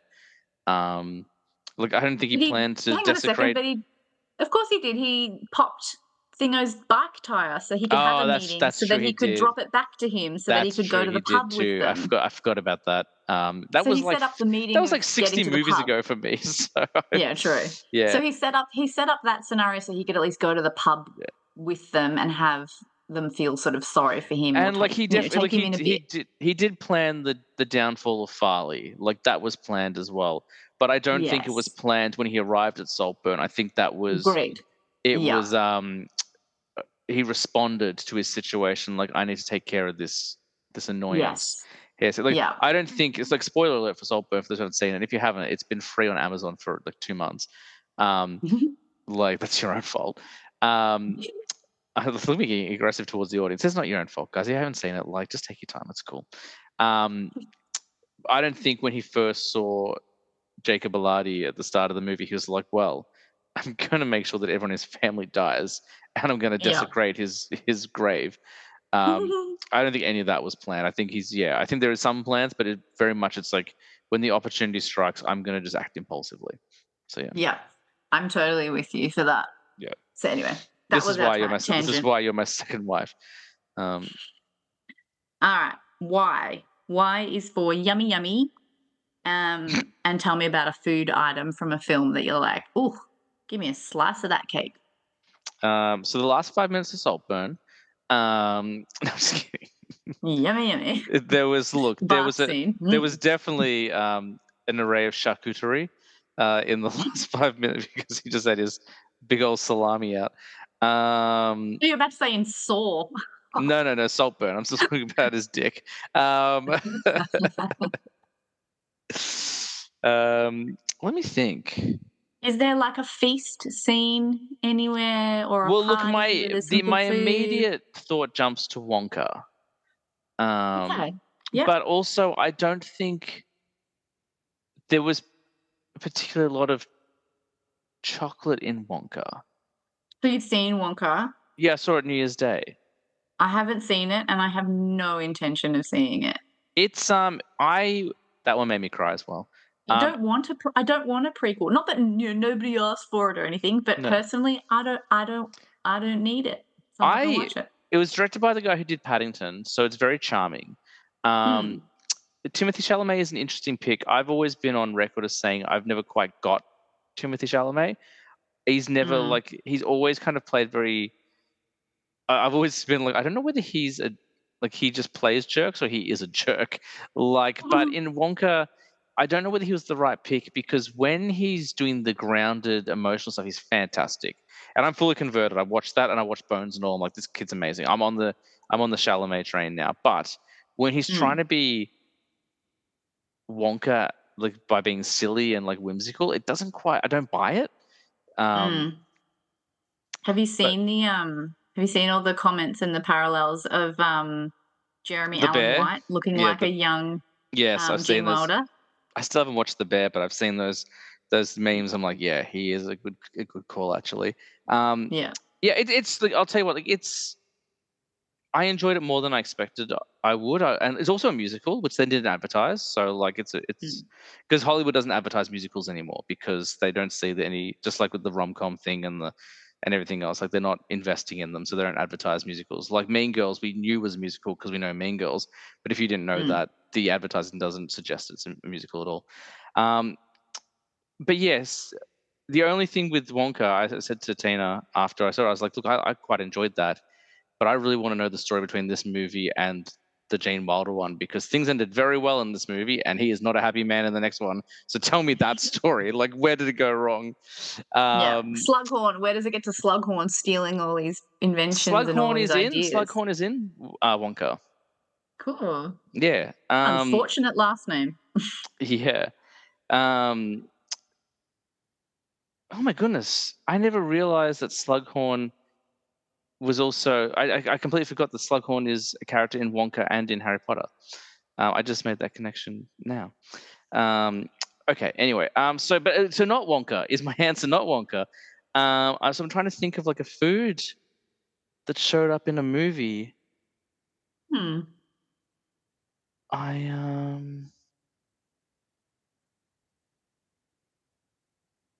I feel like there was a really nice looking dessert in The Killer. Um, that. Oh my goodness, what's her name? She's a wonderful actress. Tilda Swinton. Tilda Mm. Swinton's eating a pretty nice dessert in The Killer, but I can't remember what it was, but it looked pretty yummy. Um, There's people not are like, any food centric films last year at all, was there? yeah, like No the sort year of before we feasting had the or, menu, so there was a lot going on there. Oh geez, I love Um, that film. That was full on. that was such a great flick. That I was like loved the it. first line. Stop, put that cigarette, you'll ruin your palate. I'm like, what a deliciously pretentious movie this is going to be. Yeah. Um, I'm sure there was some decent food in Saltburn, but I just wouldn't trust anyone prepared in that house to eat. Yeah. Uh, I don't remember looking at any of the food in that film. So no, yeah. Wonka's a pretty safe pick, I'd say. Wonka. I mean, there's only one bar. Then another thing is a lot of the chocolate and candy is CGI. What? Yeah, because it's all whimsical. But there is like one bar of chocolate that like his mother made that he has in his pocket, which looks like a very kind of rudimentary, basic bar of chocolate, but it did look nice. So maybe that. But there was nothing. Nothing jumps out to me. Um, yeah. So That's or Oliver Quickstick mm. from Saltburn. They even give you instructions in the title of the movie. Bit of salt and then burn it. Okay. So Medium rare. All right. Z is for zealous. Which director um made a film that you can tell they poured their heart into, their joy, their enthusiasm, their protectiveness for their project? Hmm. Well, I don't know. Look, I don't think Joy works for this one, but Kills the Flower Moon definitely feels like a passion project. Like you can definitely like so much so that Scorsese has a cameo in it, and he never does that. Mm. And he has like a very down the barrel talking to the audience moment at the end. So that's a big one. I think that's very obvious. Mm. Um, Godzilla minus one is another one that feels very much a passion project. Like I think I can't speak for an entire nation, but I've got to imagine Japan is sick of the West ruining their beloved franchise. Like Mm. I don't dislike any of the Godzilla films, but I just think they're fine, the American ones. But like Yeah. this one was like, look what you can do. You don't need money to make a good Godzilla film. You just need to have passion. Mm. Um, Scream 6 felt very much a passion project. I feel the joy in that. There was a lot of like fun winks and kind of nods to the existing franchise. Guardians 3, obviously you could feel all of James Gunn's love in that. I think those are a few good ones. That's it, man. Oppenheimer, I would say as well. Actually, like again, not necessarily one full of joy, but like you can tell, like he's a craftsman. Like everything he does, like is deliberate. There were definitely a few there, but there you go. There's a sample of movies for everyone. Thanks, man. Well, we just got through the A to Z of 2023. You survived. I look, you did put me through the ringer. There were definitely some tricky ones in there for sure. That Oppenheimer one, like the one word per act, was particularly tough. Tell the story backwards for Godzilla. Yeah, that was tough as well. And it was only tough because I was trying to remember everything, and trying not to say Godzilla or like lizard or monster, so it was obvious. Yeah. But that was fun. It was though. really hard. It was really hard in the movie title one where I was like, I can't do Napoleon. I can't do like half of the movies out Godzilla. Half the movies were just one word, and it was like the title character. I'm like, I can't do a synonym for those. Like, I was like, damn it, what am I gonna? Yeah, like Defenders of the Universe, Part Trois. Like, Yeah.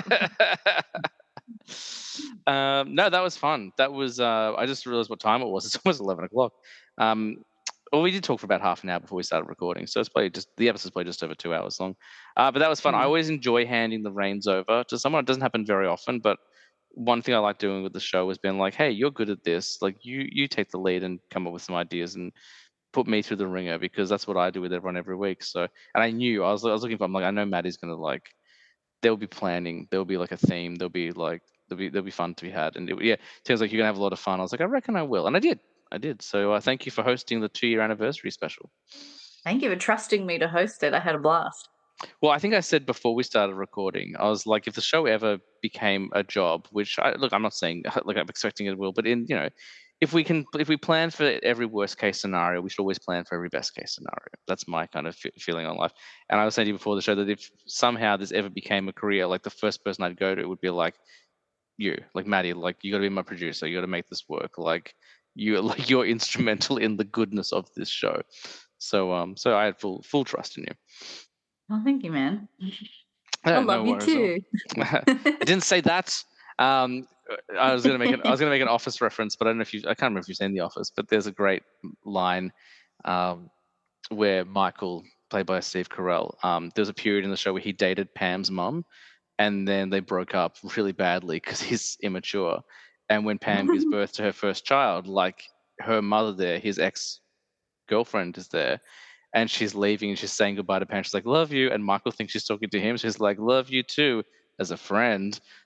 So that's my go-to whenever Tina tells me she loves me now. I'm like, love you too, as a friend. And that's my response to you as well. So But for me, you mean it. yeah. Love you, wife number 2, as a friend. Oh my goodness. What a godness? That's not good. What a silly bunch of people we are. Cool. I guess we should wrap. Well, actually, you're hosting, so you got to wrap up the show. No, I can't. I don't want to take that one. You let me have the intro, which I'm really happy about. But nah, you've got to sign us off, mate. It wouldn't be the same. Okay, no worries. Well, we'll do. Well, first of all, huge thank you to Maddie. Like, that was what a phenomenal episode that was. Like, I've been doing it for 2 years now as of this episode, and I've been running out of ideas, and I'm trying to find ways to make things work. For you to do it with on a whim, be like, hey, you want to do this? I think you did an incredible job, and I think people will really dig the show and dig the vibe you brought to it. So thank you so much for taking it on and putting the whole of you into it, like, and treating it seriously, because that when you do, that just makes it more fun. Thank you everyone for listening for 2 years. 2 years this show's been going on. Like, that's insane. I honestly thought the show would end after 10 episodes because no one would want to come back. They'd be like, we've done it once, and I'd run out of guests. So to be going strong 2 years later is kind of incredible, and just all the opportunities that come with it. So some that I've talked about on the show, some I haven't talked about yet, but there's some potentially cool news coming down the pipe, and once I can talk about it, I'll let you all know. But no, thank you everyone for listening. Thank you to all the guests who have come on time and time again. I'm going to forget names, but obviously all my family and my friends, international guests who discovered the show and wanted to come on and have invited me on their show. Like, what a crazy ride, just because I wanted to talk about movies in a room for a couple of hours a week. if you want to keep supporting the show, jump over to Instagram, follow us. I was a teenage film snob _ between every single word. I'm pretty consistent with posting. I've been a little bit off the last couple of weeks because I've been tired and I've been working a lot, but I put up photos of my Blu-rays. I'll put up reviews when I go to the movies. I just recently converted my garage into a home theater. There's a whole episode on how I did that, and there's some images as well, so you can check that out. If you'd like to support the show financially, you can head over to tpublic.com. You can get yourself an I Was a Teenage Film Snob t-shirt. Just type in the podcast title. I think they're like $30, but all first-time buyers get 20% off. If you can't find it on TeePublic, head to my Instagram. The links are in the page. And that's about it. So thank you, everyone, for listening to this episode and for everything you've listened to for the last 2 years. If you haven't caught up, start catching up. There's many great episodes. And every time Maddie is on, it's a highlight, I would say. Let's go back. The very first one is a mad Maddie world. And there's, I can't remember what the second one is called, but she does a mean impression of the late Paul Rubens. So definitely check that out. And even on a bunch of episodes, I can't remember, like the Apocalypse. The Apocalypse one is probably the least funny one because you took it so seriously. You're like, no, I'm talking Apocalypse. But it's still great. And Maddie will be back on soon, actually, because we've got to talk about 2000s movies. So Maddie will be back soon. But now I'm rambling, so let's wrap it up because it is almost 11 o'clock. Thank you, everyone, a million times and more. And as I say every week, guys, I was a teenage film snob, but I'm trying to be better. We'll see you next week.